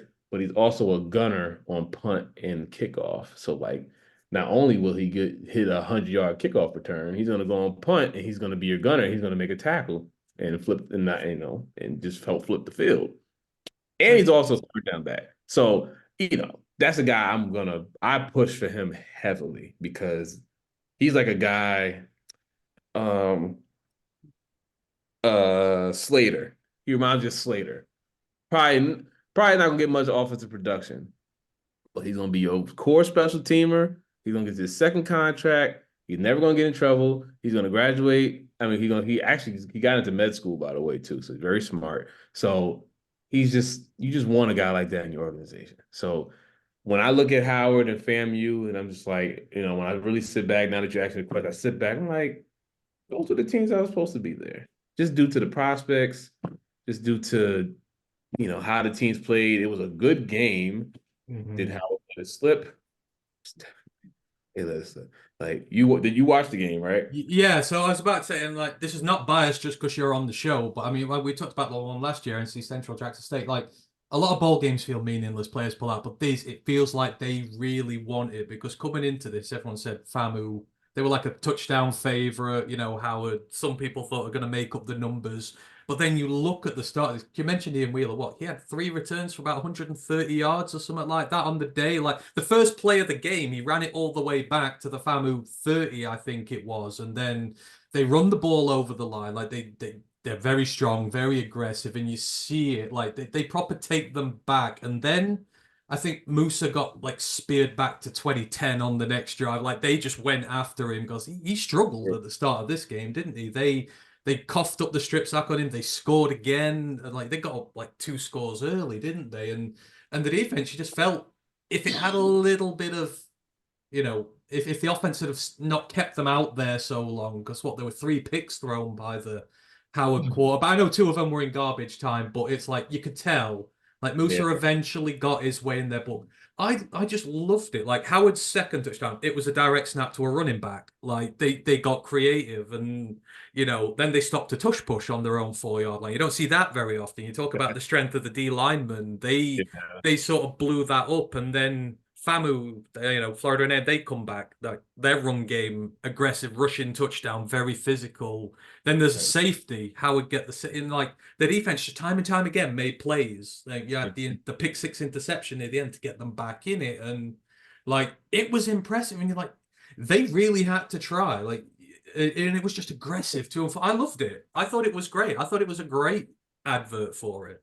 Oh, it was an amazing game. And like what you'll get from those games that you won't get from there's not a lot of opting out in that bowl game. So there's not gonna be a lot of players that's gonna opt out. Like now, and now I will say if we do have a player that's able to opt out because he is being told by everybody that he's a first round lock, for me, yeah, of course. For as a scout, what HBCU guy, you have the ability, you have the idea in your head, like people are telling yo, you may be able to opt out because you're a first round pick. Okay. I'm not mad at it. Now, would I want them to play? Of course. But if we get to the point where we have HBCU guys potentially opting out of a Celebration Bowl because they may get drafted day 1, that means we are really, our trajectory is really getting there. So I am ecstatic. But for the most part, the best players on the team will play. You're not going to get that in other bowl games. And then, these players really want it. Like they Coaches. Yeah, like, coaches. They were pulling all sorts because I mean they had FAMU had 1 touchdown ruled out. I think the wide receiver threw like a 45-yard dime to Jeremy Musa, which got called, but I think for a very blatant holding. But then right at the end, the winning touchdown, it was a flea flicker. And like he did really well to hold on to that because that thing just got thrown. He's like, ding, the direct snap from Howard. Like both coaches were proper going for this, and they were aggressive, and they were not afraid to make. But we see enough of it with Dan Campbell in the NFL. But it's like they all wanted it, and it felt like it. It gives it a big game feel. Speaking of that, I was rooting for y'all. Oh, don't. We've forgotten. No need. I was in the Shrine Bowl. This is Shrine Bowl week, and I'm with my mentor. We went to this we went to this barbecue spot. great food. I'm like, oh my God, okay. All right, Lions, listen. I was just like, there's no way. Because in my head, I'm like, okay, we got James Houston with the line, we got Javon Hargrave with the. Now, okay, I'm a little unbiased here, but it's like, man, if the Lions could pull this off, and I was like, oh my God, they're gonna pull it off. And then a ball hits a corner in the face and falls right into IU's hand, and you just like, It's a script. You write a script and you go, how can they mess this up in the most funny way possible? Oh, fall back and doink it into his hands. Like, that is what it was. Our reaction the day after, I think it's the first time we've ever started a show and I'm just sat there like, I don't know what to say. We didn't even do it the day after. We're like, no, we got to wait. It's just not right. I I know people killed Dan Campbell about that call, Oh, we didn't. but it's like, what do you want him to like? That's who he is. You know, I'm a believer in. Listen, Be you. yep, like listen, falling is like just this is who I am. Y'all loved it when it worked, so don't be mad when it doesn't. Like, and he's confident in his team, which he should have been because honestly, the better team. Well, they say the better team win. I don't believe in that. Sometimes stuff just happened. Like, no, Detroit should have won that game. But I was just like, man, I just thought about that. I'm like, man, I guess we I didn't know if y'all wanted to talk about that at all. I know it probably stings, but that was, oh man, y'all go to Super Bowl. Oh, that would have been. So, you remember you remember last year when you tried to mention the Panthers game from last year, that one Oh, where they and like yeah. it was that feeling times about three because we banned talk of that on the show last year because you stopped us getting to the playoffs. So just damn it. But this is what this team is. It gets you up and then it hits a curve in the road and then it gets back up again. It's exactly what they will learn. They will come back and They they will will. get there. They're So fine. They're built, and it helps when you have not arguably, Brad Holmes is. Now don't get me wrong, I love Omar Khan. I love Brad Holmes. Those are like my two favorites. I know Ozzie Newsome technically isn't a GM, but I mean he's, you know, but then I mean Philly's GM. I mean he finds a way. I don't know how with Howie, right? How I don't know how he's able to get the stuff done that he does, but it's very impressive. So it's really between Howie, Roseman, Brad Holmes, Omar Khan for me. Like those are like my yeah. you want to learn from those guys. And it's like Holmes is always going to put you on position with talent wise. So the talent won't be the issue. And it's a blessing that you got both your coordinators coming back too. So I don't really know the ins and outs of that situation, but hey, he's still there. So it seems like he wants to be there. I think he wants to win with Detroit before anything, before he moves on, which would be fine. And I just think continuity goes a long way, like for y'all. And like if an HBCU player went to a Detroit, I am happy because I know they were scouted very well because that comes from the top. And I met their personnel department a lot throughout the Hula Bowl, Shrine Bowl, Legacy Bowl. And when you listen to them, I'm like, oh, yeah, these guys know what they're doing. Like everybody killed y'all for Gibbs, but I had him in fantasy. I sure did. He was my number 2 pick. I sure did pick him. And I was very much okay. I went for fantasy, it's a little off topic. I went straight rookie running backs. HN, oh my God. HN, I went Gibbs and I went Robinson. Those are my 3. And I rolled with them. And I mean, God, the Falcons kind of did me dirty with that. But all in all, I believe like Brad Holmes, like, it's an HBCU plug there because he did go to A&T, so I feel like it kind of fits. But for me, you look up to a guy like that, someone that wants to get in personnel. You look at Brad Holmes, you're like, man, this guy, he is really good at this. Like he's really good at this, and this is like as a Lions fan, you at least know every draft you're gonna have a guy that's ideally gonna be fighting for a second contract. Because he's good, he's panning out. And then the pieces y'all able to put in the free agency have just been so y'all will be fine for a while. If y'all can keep your coordinators there for another 2 years, which is gonna be hard, because I think both of them are gonna have some love this next cycle. But if y'all could just find a way to just I mean, y'all were right there. So it's really not much y'all have to change. It was just helmet off, ball off the helmet.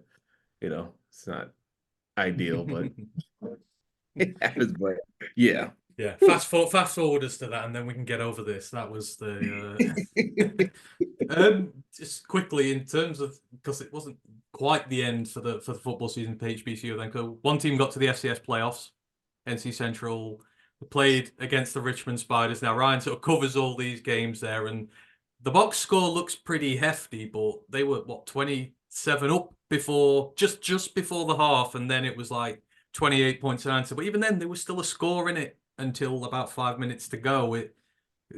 It feels like a big missed opportunity for them to advance there, because like Davius Richard looked really. That's when he started popping up. Because I remember you mentioned his name last year. How did he do? 3 rushing touchdowns, passing touchdown looked really good, but it felt like a missed opportunity for them to make a name in the playoffs. Or did you not see it that way? I was at the game, and when he Oh, went down, really? when he went down, it was just like it just popped. Like everything just it was done. I was like, oh my God, they're not gonna be able to recover from this. And they couldn't. And then they had young offensive linemen there. The central defense is a bend not break. They're not like a Morgan State defense or Alabama State defense, FAMU defense, where they're gonna hold the team. They can hold the team down for a while. They feed off the offense for the most part, in my opinion. And once Davis went down, I was like, oh, this is. And then the floodgates just opened. It didn't take much. I mean, Richmond's defensive front, definitely their interior guys, were just so disruptive, man. They could not establish the run. But Central found a way to like, okay, listen, we ain't gonna run the ball today. So these guys started hitting with some big plays. Devin Smith had a couple big plays, and he was like, okay. But then when Davies went into that, when he got flipped in the end zone, I said, oh man, he stayed on the ground, and they did not recover from that. And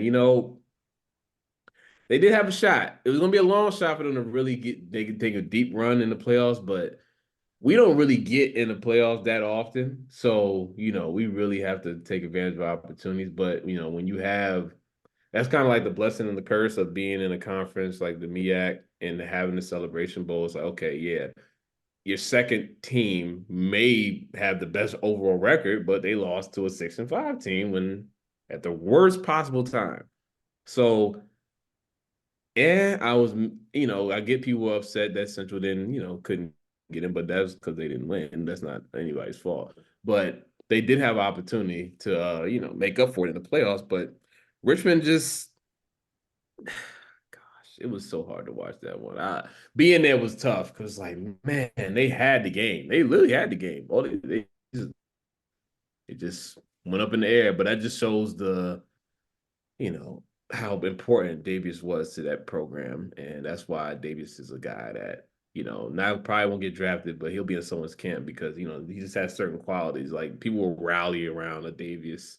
You know what I mean? People will play hard for Davies, and Davies is going to learn your system. Davies, Richard, like I explained Davies is like, he's like a break dancer, right? But you want to teach him to do like ballet, but he'll figure it out because he has all the athleticism to be able to do ballet. And then once he figures it out, he'll be round the money. So that's how I want people to view him. Like, hey, listen, raw. I usually don't like the raw word because people just throw raw around with anybody that doesn't have an SEC Big Ten helmet on. But he does have some raw athleticism. I mean, his athletic traits I think his raw athletic score is like a 9.6, which is really good. He's all 6'2", 220 plus pounds, chiseled up, strong arm. I just think for him, it's just being able to work between the hashes better.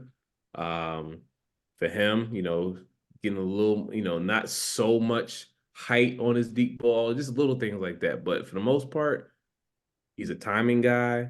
He'll get the ball to you when you need to. When he works best with timing throw. Everything has to be timed. I want him to be able to survey the field a little more, work towards his third and fourth read, but that's things that comes with, being in the NFL system, them coaching that to you. So the thing about him, he's coachable. So by year, if they keep him around and develop him by year 2, 3, we're talking about a legitimate backup quarterback, which is Well, some people argue that's the most important position in football, the backup quarterback. So this is a guy that could have a strong career, make millions of dollars, just to make sure that if something happens to the guy ahead of him, things are still flowing. And there's nothing wrong with that, considering where he's coming from. Of course, you want him to start, but there's nothing wrong with being, what, I guess the 33rd best quarterback in the NFL. I'm not opposed to that for him. That's fine. But, that's a nice baseline. And we could just only work up from there. Daniel can do it. Anyone can do it. So, Oh, plenty of boy. guys there. But you got anything regards playoffs, rise, sort of the football season, or is it sort of into all-star stuff? Quick thing about Davis Richards. So if Davis Richard hired you as his agent, let's say he can be the starter for the UFL, like the St. Louis Battlehawks. He can compete for the starting job of the Toronto Argonauts, or he can just make the practice squad for a year or two in the NFL. Which would you tell him to do for the short term and the long term? Which would be the best option? Because right now in football, there's 3 legitimate options, isn't there, in pro football? Yes. Oof. It's funny. I'm really close with his agent, Rashida Liberty. And I got to make sure I say the right thing, because she is going to. She would be like, you would do what? What would she do? What would she do? Ooh, Rashida. You take the money out of it, which is the best option when you like money's one thing, but long-term aspirations. Knowing Rashida, by the way, she's like one of the hardest workers in this game, by the way. Like, she's really and she really intentionally tries to get, HBCU players, the love and deserve that they deserve. But I believe in my heart of heart, God, Rashida, you're gonna watch this, so I'll let you know now. I believe that she would tell him to, practice squad, because he needs that NFL development. That's the only way he's gonna be able to max out his potential. I'm not saying you can't get developed in the CFL, UFL. I mean, I thought the UFL was a developmental league, but now it's looking more like, hey, if you ain't pan out in the NFL at the 3rd, 4th year, come on down. I thought it was more about hey, let's develop the college guys that didn't get a shot early on so they could work their way up. But, when you got older guys, it's like 9-year veterans and stuff playing in UFL. I don't want to use the term, but retirement home, like UFL, right?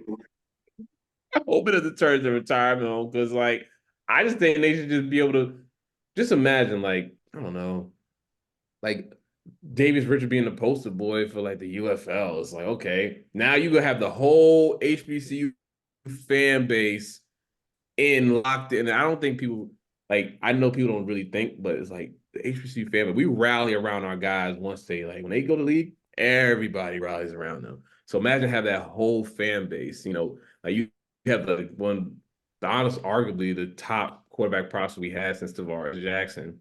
That's marketable. Listen, it's a business.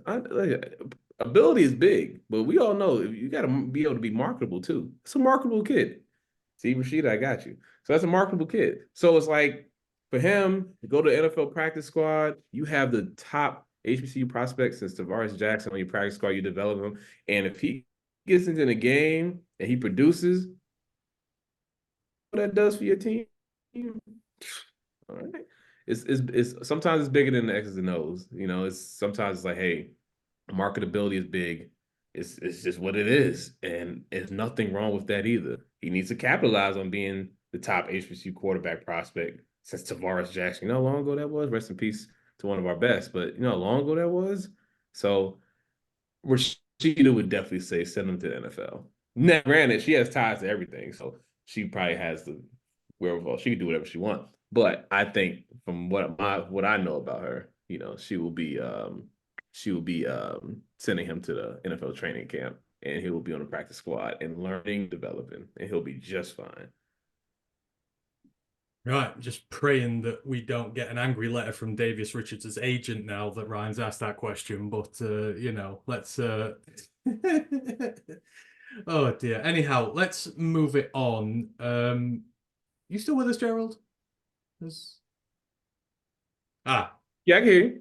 Sorry. I think it just froze a little bit there. I'm just making sure it's not me there. So Right, let's move on. So sort of at the end of the season now, one of your many new jobs that you have this year, you are on an awards committee and you get to vote on certain things, specifically the Aeneas Williams Award, as has been mentioned. So again, for anyone who's listening, the HBCU Awards, Deacon Jones Trophy is like the major HBCU award that honors the player of the year. This year, Jeremy Musa and Davis Richard, they picked up the honor there, but it's the other one we want to discuss here with Gerald. So again, the Aeneas Williams Award, it's given to the best defensive back in HBCU Division One football. It's named after the Pro Football Hall of Famer from Southern University. Spent 14 years in the NFL after getting drafted by the then Phoenix Cardinals. Looks weird to, that they're from Phoenix, not Arizona. But a quick interesting fact here, and I know Ash is going to love this from here. So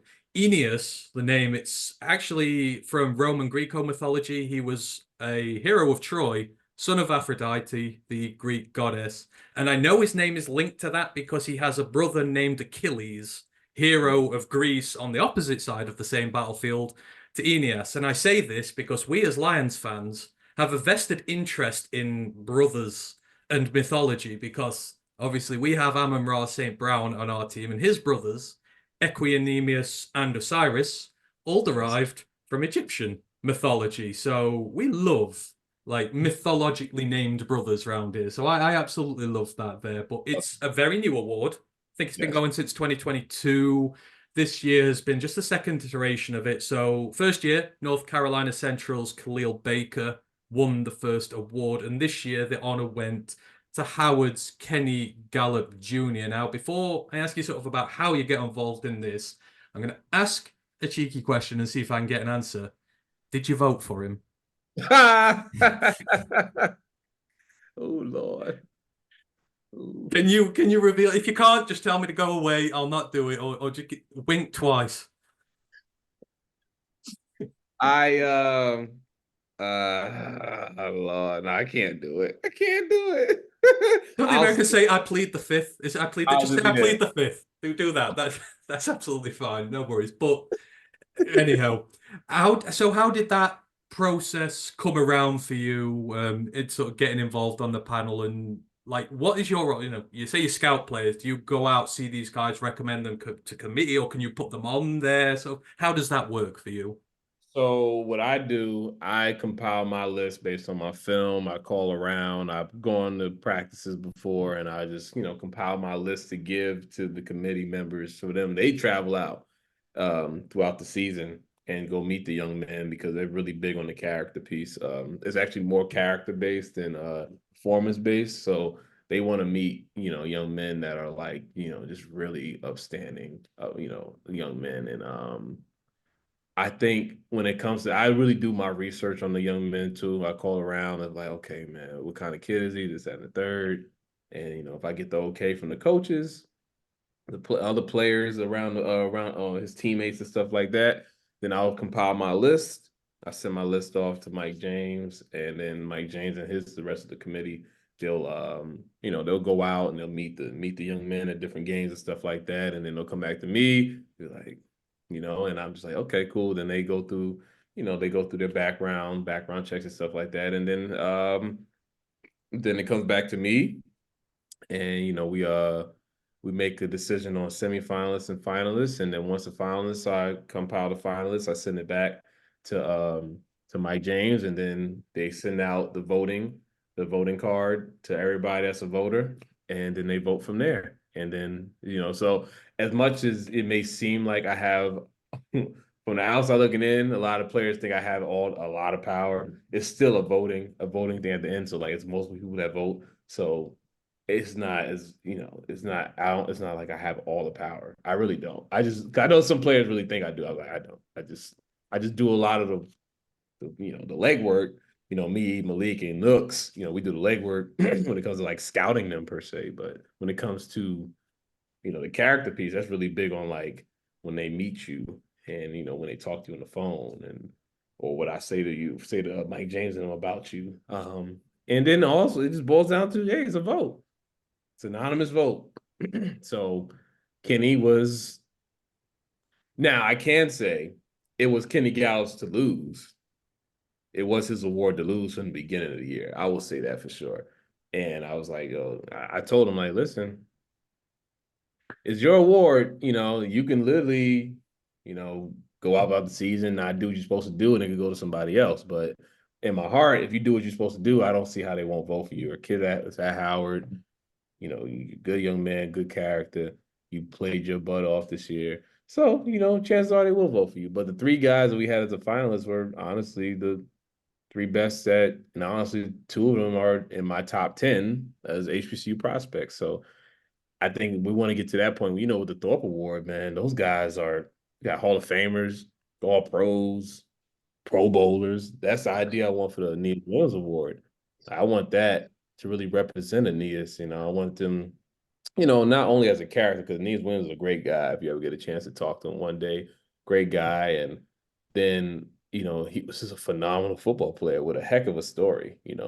So I want that to be represented. So yeah, when you have a Mikey Victor as a finalist, when you have a Jordan Toll as a finalist, you have a Kenny Galb as a finalist, it's like those are three young men that are really good football players and they can play at the next level.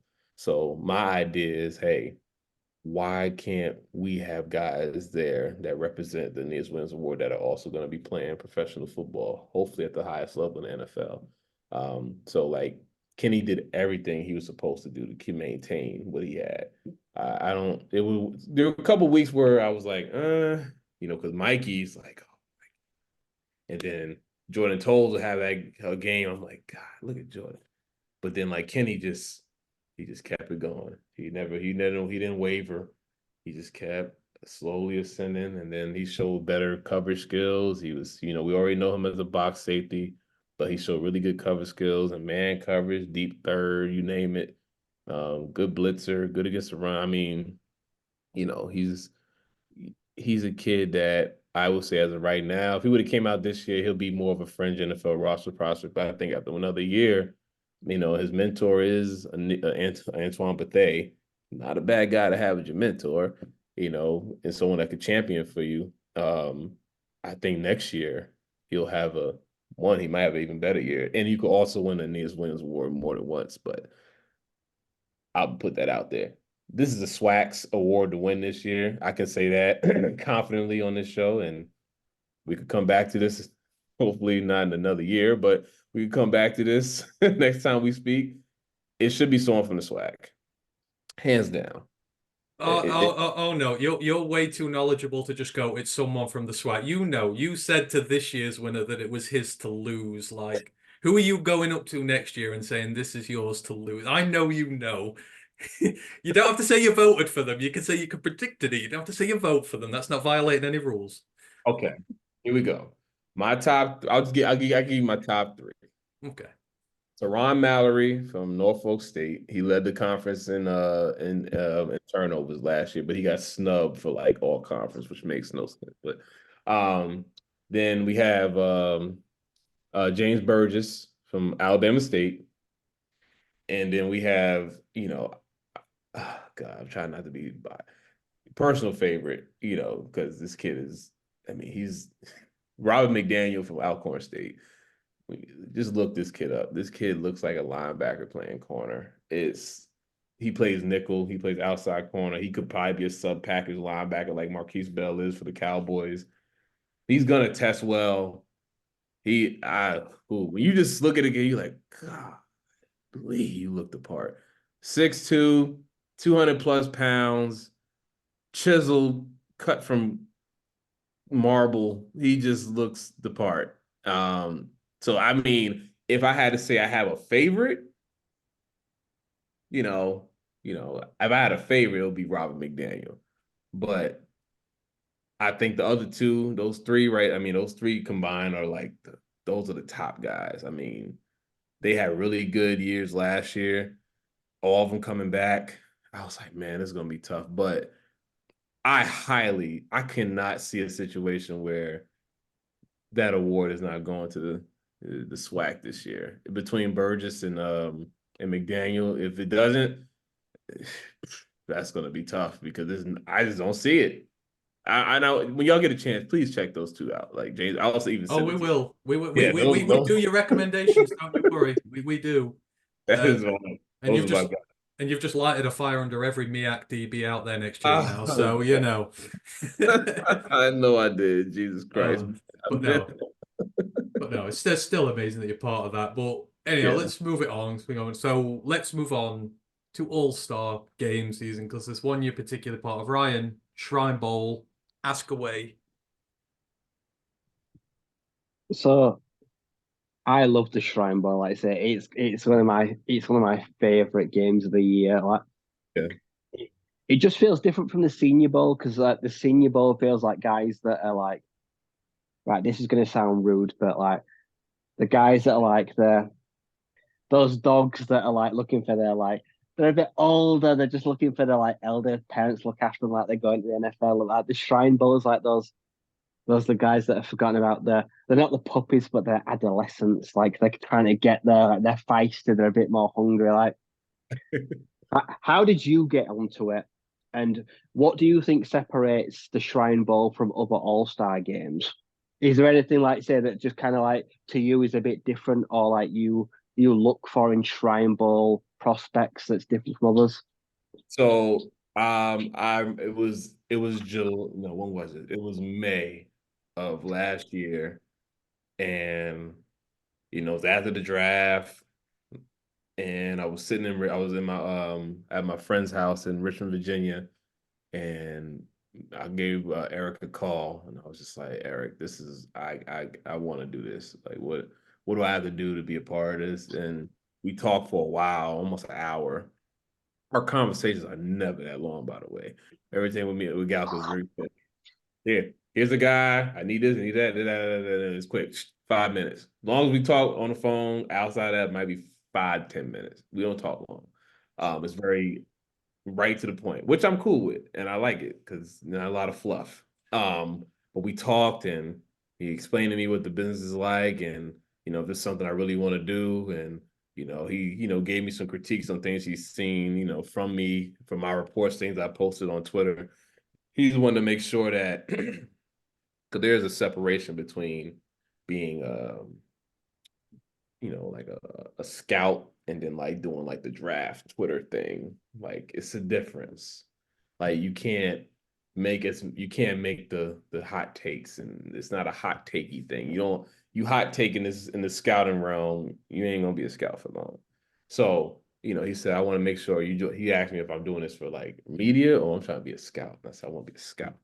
But media is helping me and is also helping the young men that I do scout as of now. So there's a way that I've been able to like tailor both. So after that, he brought me on, gave me opportunity I scouted. My first player I ever scouted for Eric Galco was Malachi Corley, who I freaking love. He's one of my favorite wide receivers in this draft.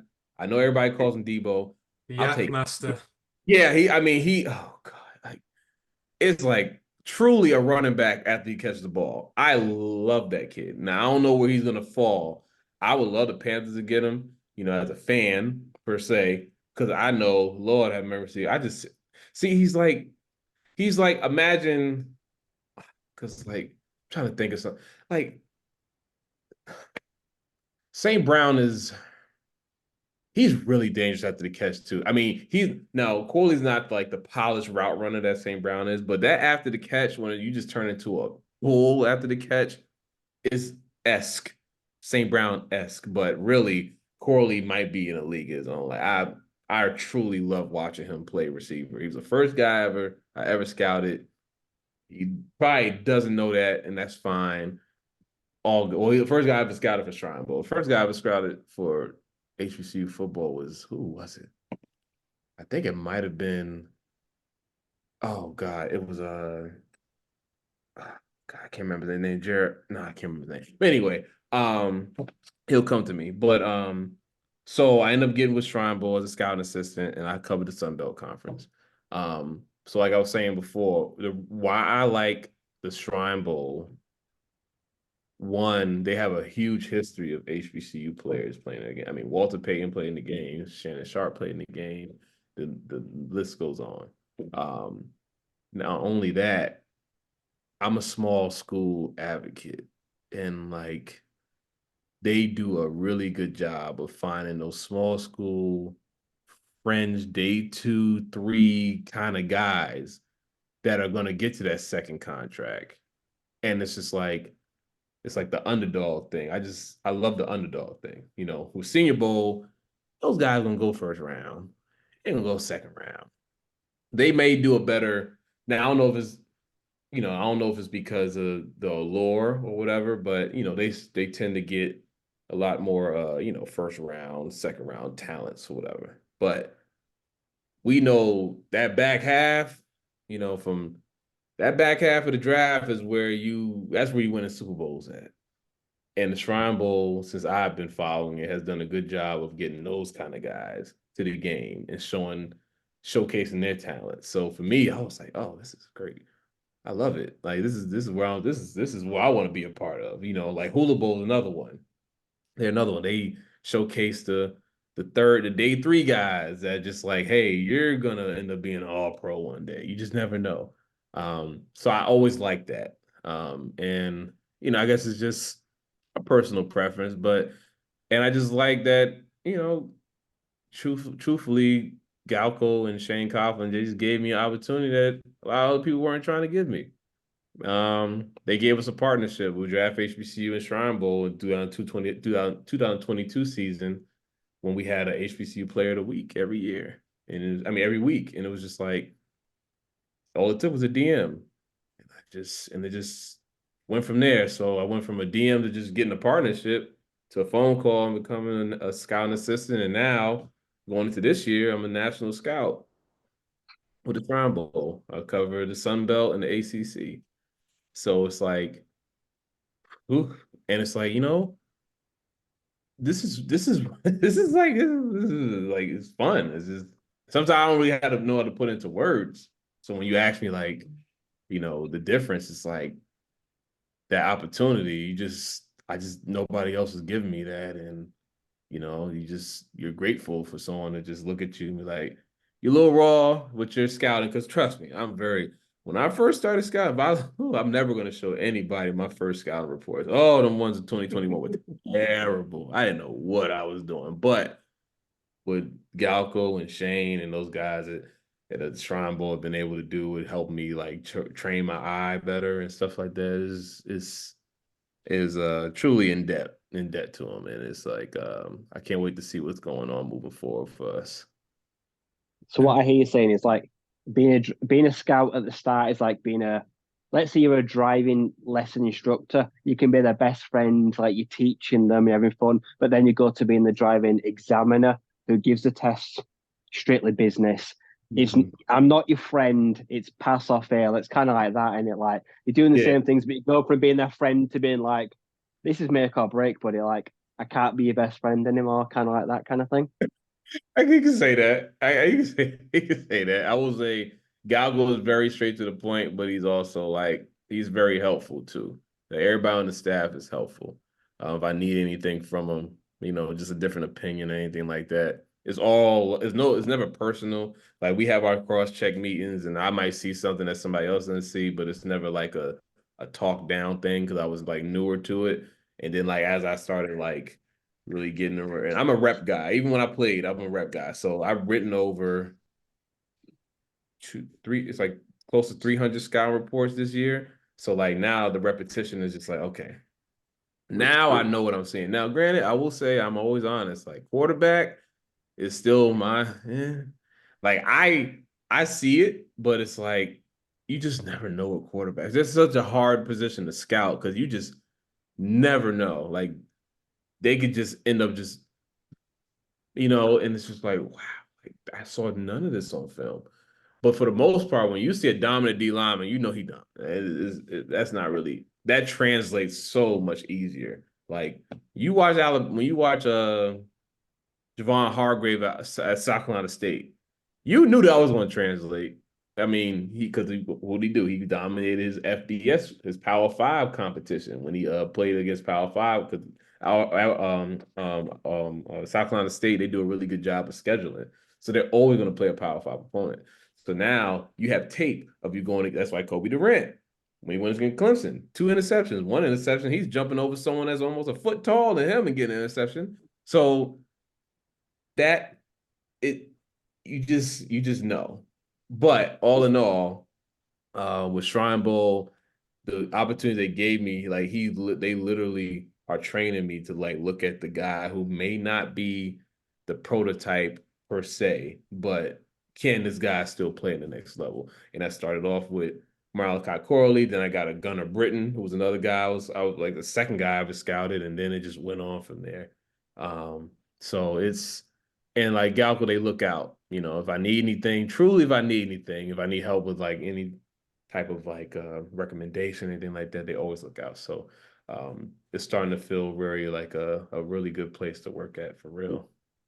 My biggest pet peeve with the Senior Bowl, and I don't want to sound bad, but I see a lot of guys there that they don't practice, they don't play, and I feel like you're taking a spot from someone that wants to be there, like John Travis, the Florida State quarterback. Like, I know he's hurt, like he's not practicing, not playing. I kind of would like, you're taking a spot from a senior quarterback that could be there, that needs that, like, could be a UDFA, could be a day 3, wants to throw their arm, like. But the Shrine Bowl, you don't get that. Like, they're all there day 1, like they're fit, they're training, and they're going to play at least a couple of downs in the game. Like, for me, that's the kind of the bugbear that I have in Senior Bowl. But Shrine Bowl, like, it's all like, we're desperate to play. Please don't take me out.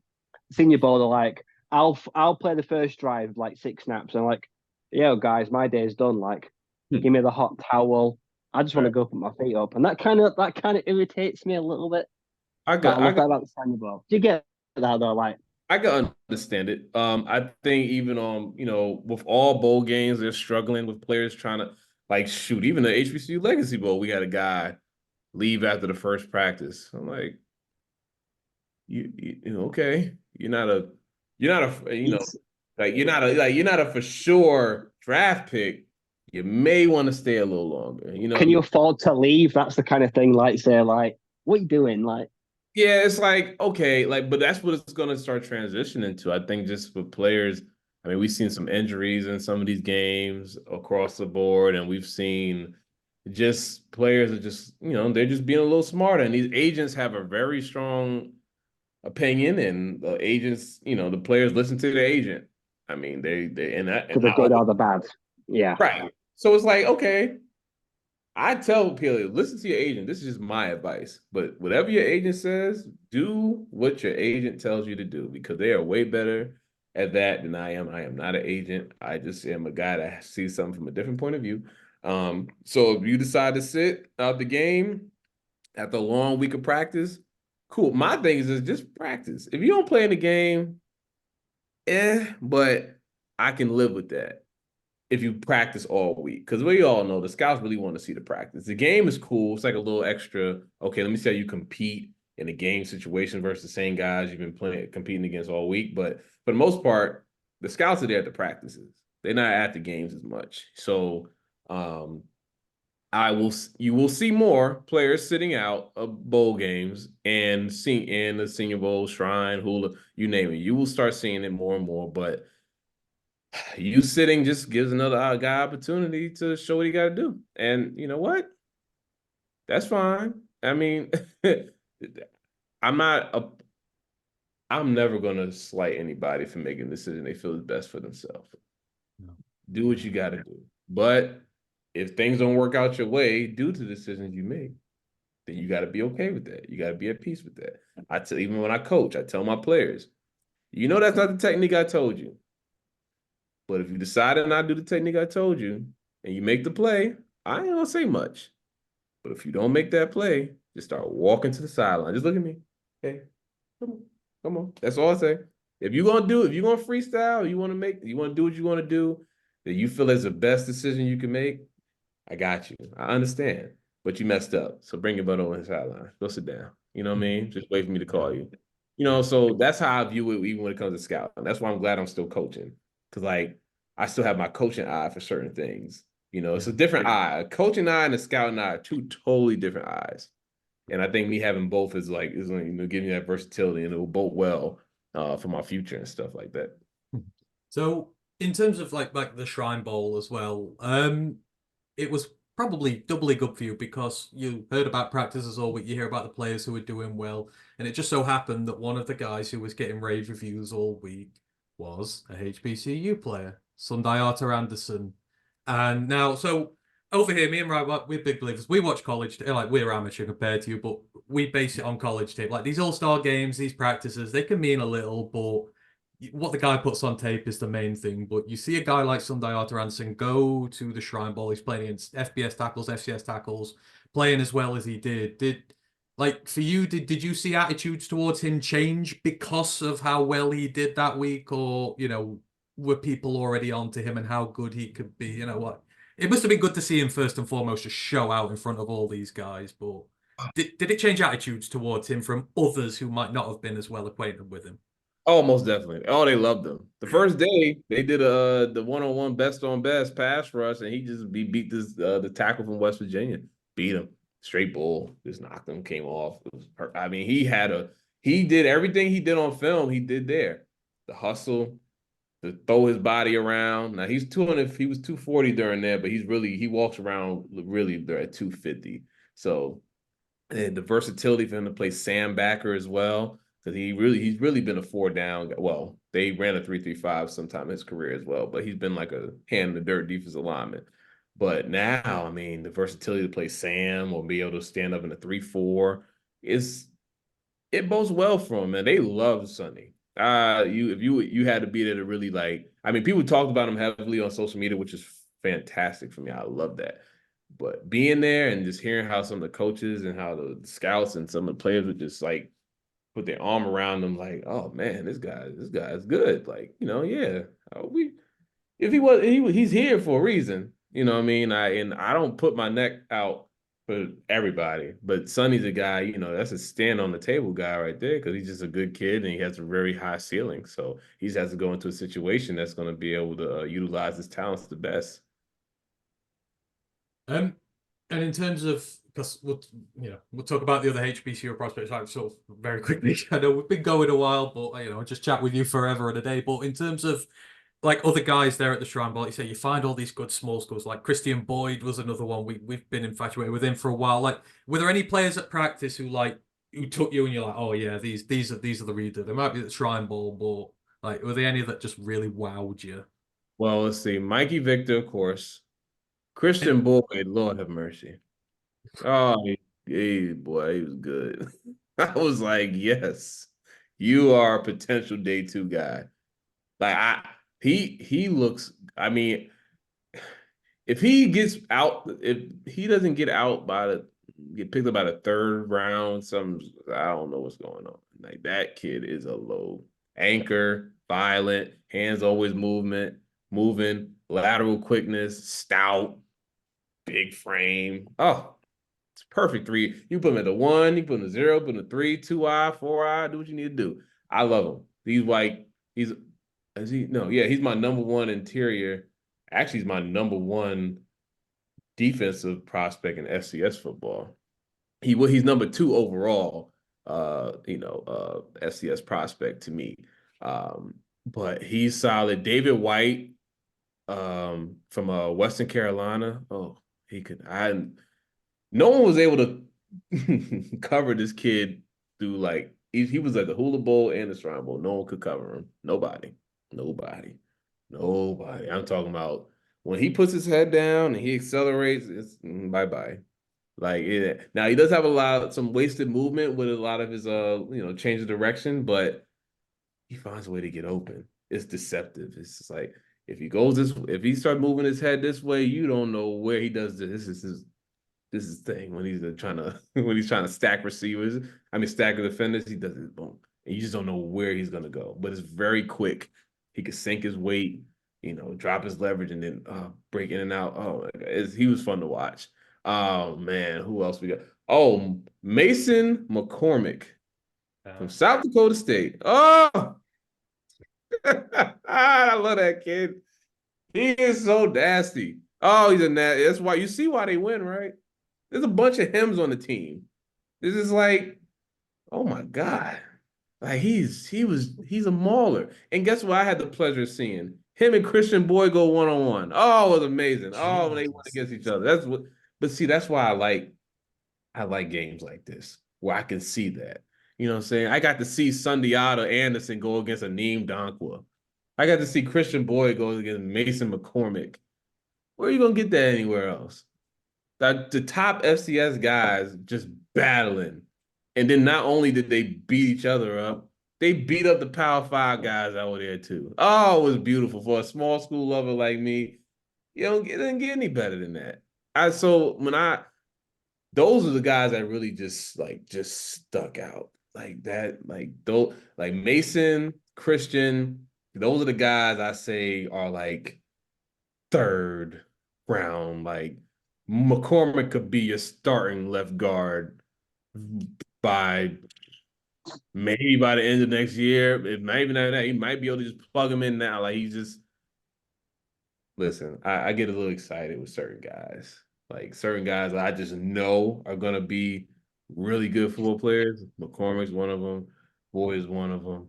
Mikey Victor. You know what I'm saying? Guys like that were at the shrine. But those are like guys I'm just like, yeah, whatever you want. Like whatever you want him to do for you, he will be able to do it. So yeah, those are like, as you can see, I got most excited. I'm an ex nose guard, so like anything trench wise is like fantastic to me. So I try not to be too biased. I try not to be too biased. And of course, Stickers, he had a great week as well. Like I gotta throw him out there as well. But those guys there, mm, I yeah, my big guys in the middle. Yeah, those are the ones.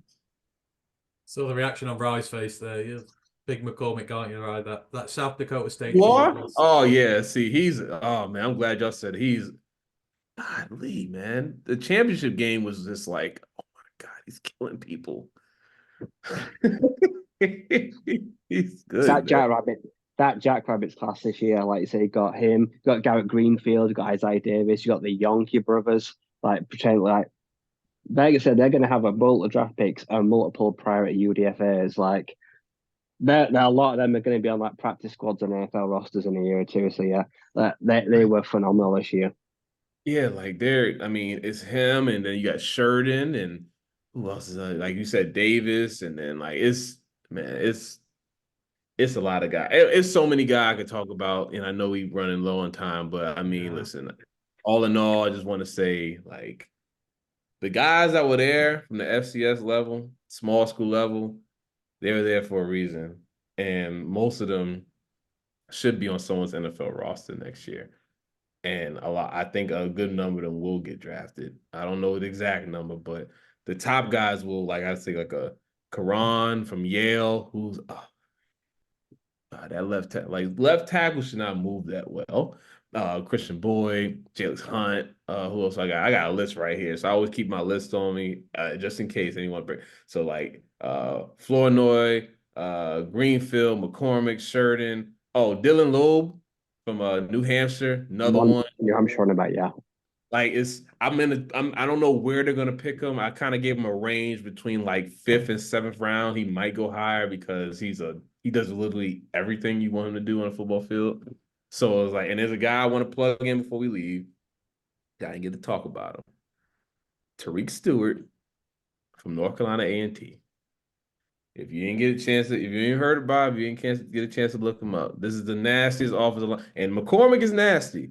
But when I tell you Tariq Stewart is the nastiest offensive lineman that I had scouted this year.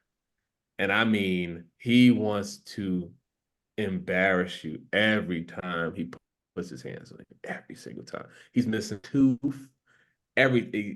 It's like nothing's here. And it's just like, yes, that's my offensive lineman. If my offensive lineman don't look like that, missing a tooth, scruffy, you see offensive linemen now with sleeves and they all cute and all that. Nah, I want my offensive lineman to be nasty, no teeth. Just let it all like Jack Lambert. Just none of that. So look up Tariq Stewart when you get a chance. I had to plug him in because he's a very solid player and he dominated the HBCU Legacy Bowl week. Dominated.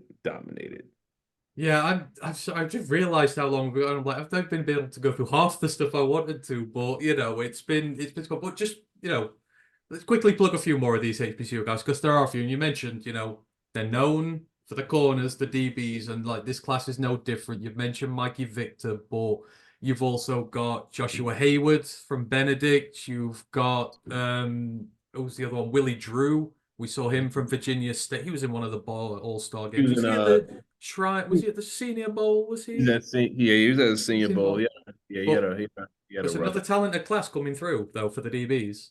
Yes, Jordan Tolles from Morgan State. He'll be a will linebacker, hybrid safety on top of John Huggins, who I think is my cousin. I'm still trying to confirm that. Because he's from I, New York. Yeah, he's from New York I too. So we got wondered, but I thought I'm not. I thought I wouldn't. I thought no, we'll leave it, but I'll wait for you we're to broach that. we're figuring that out as we speak.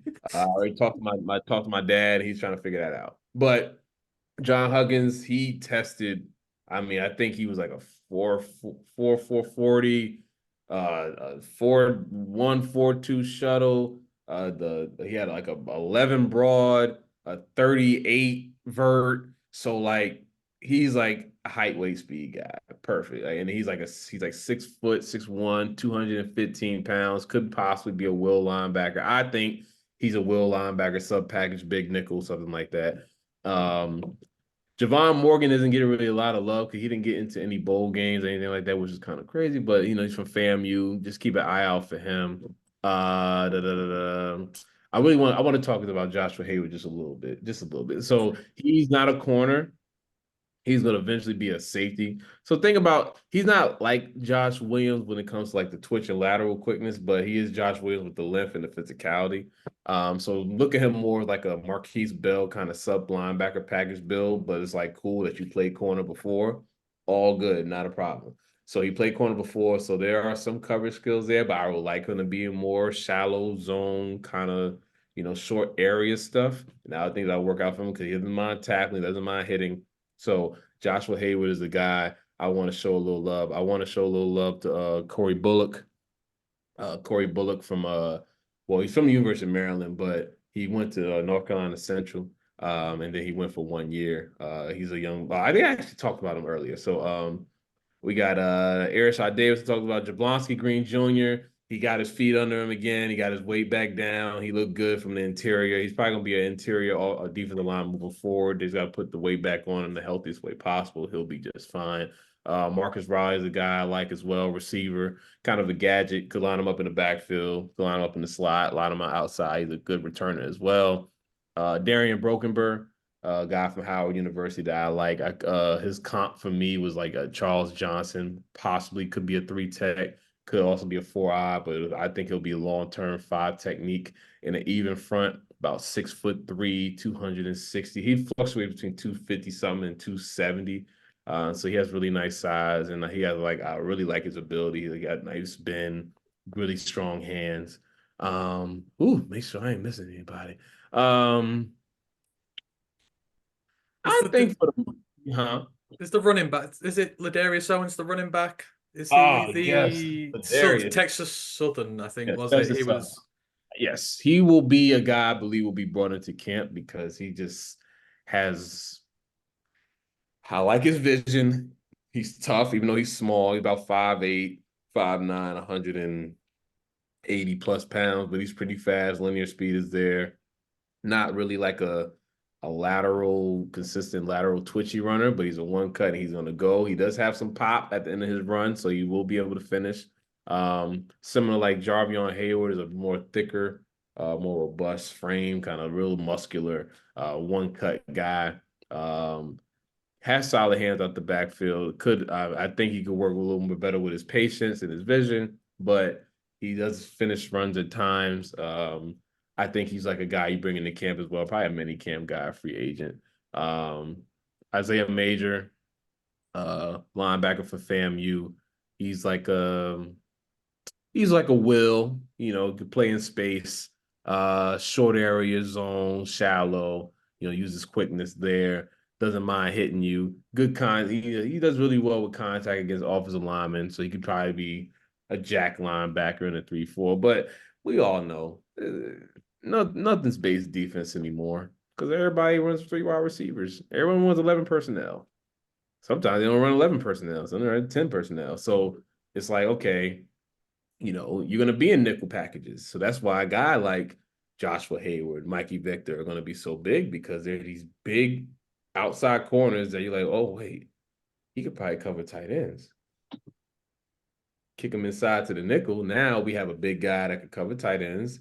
That's more athletic than our linebackers. But then also, now you want your will linebackers to pretty much be, about 6'2", 6 foot, 225, 230, that can cover. You have to cover now. You got to be able to play in space. The old school thumping, as much as we love to see it, that's not the game anymore. No old school thumping backers. We need guys that can run. We need guys that are literally running backs that play like linebacker. And I think, obviously the Ravens and the Niners and kind of y'all to an extent, y'all have like this, y'all have a type of backer, very fast, very hard nosed, to the ball, violent, and plays in space well and can tackle well.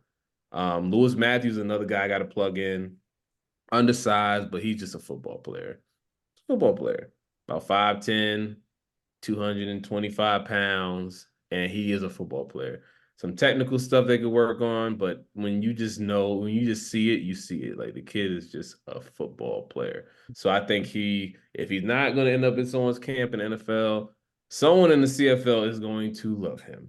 And I can assure you that. And he would probably dominate the UFL or Indoor Football League if he ends up going there. I think I pretty much covered, most of my top guys. Yeah. Excellent. Ryan, is there anything else you want to ask us? I know Gerald has a million things he's probably needing to do. So is there any, because we're going to have to get you back on at some point. Like we're going to get you in over the summer and we'll do this again because there's a lot we didn't even get around to, but it's been great. But is there anything else you want to ask Ryan this particular time going in? What can you tell me about Joshua Green, Tennessee State Tigers safety? Like I say, 5'11". Like I say, when I started watching NFL 10, 15 years ago, you had like 2 corners and a 1 high safety, but now you've got like a nickel, a rover, a bandit, a joker, whatever you want to call them. 5'6" DBs at 5'11", 195, 200 tackles, 11 interceptions, 32 pass breakups. Yeah. He feels like a guy that fits into the modern NFL and coached by Eddie George, the former Houston Oilers running back. I believe he's their head coach, isn't he? So I saw he got interviewed by the Draft Network. He's someone guys are talking about as a camp body at the next level. He fits into that mold anyway. You just throw him into a 6 defensive backs and he's going to fit somewhere. Yeah, he's a high production guy. And he's like a true 1 high, as you said. Like he's a true 1 high safety. Not the biggest. I think about like 5'10", probably like a $190, something like that. But he is a true 1 high safety guy. I think he could probably have some versatility to play strong. I really wouldn't want him to strong. I'd rather him stay 1 high so he can utilize his he's a ball hawk, man. When the ball's in the air, he just seems to find a way to be around it. I think he might be effective as a smaller nickel corner as well. His man coverage isn't that bad. I think he'd be better off in some zones, but I mean, his interception production, his coverage instincts are his top strength. Like he's just instinctual. May not be the greatest athlete, but his instincts Got the nose for the ball.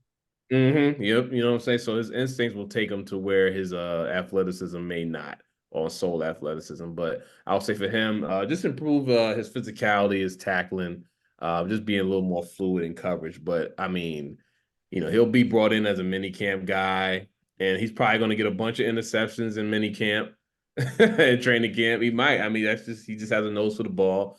And I just think when you have certain guys like that, it's like just get them in the camp guys. Those guys tend to find a way to be around.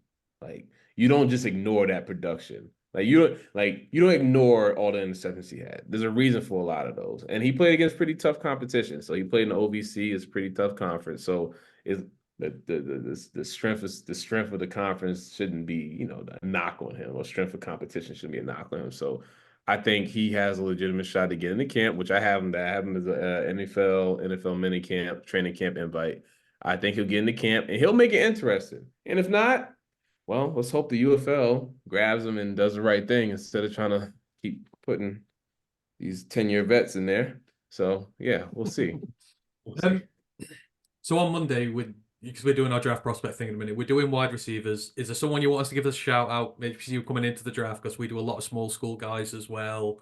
Is there anyone who fits? Who would you like us to shout out on that? 'Cause we'll do it. Wide receiver wise, I will say go Marcus Riley for FAMU. He's the guy who threw the touchdown pass to Musa that got called out. He's got a cannon of an arm on him. It was a beautiful throw.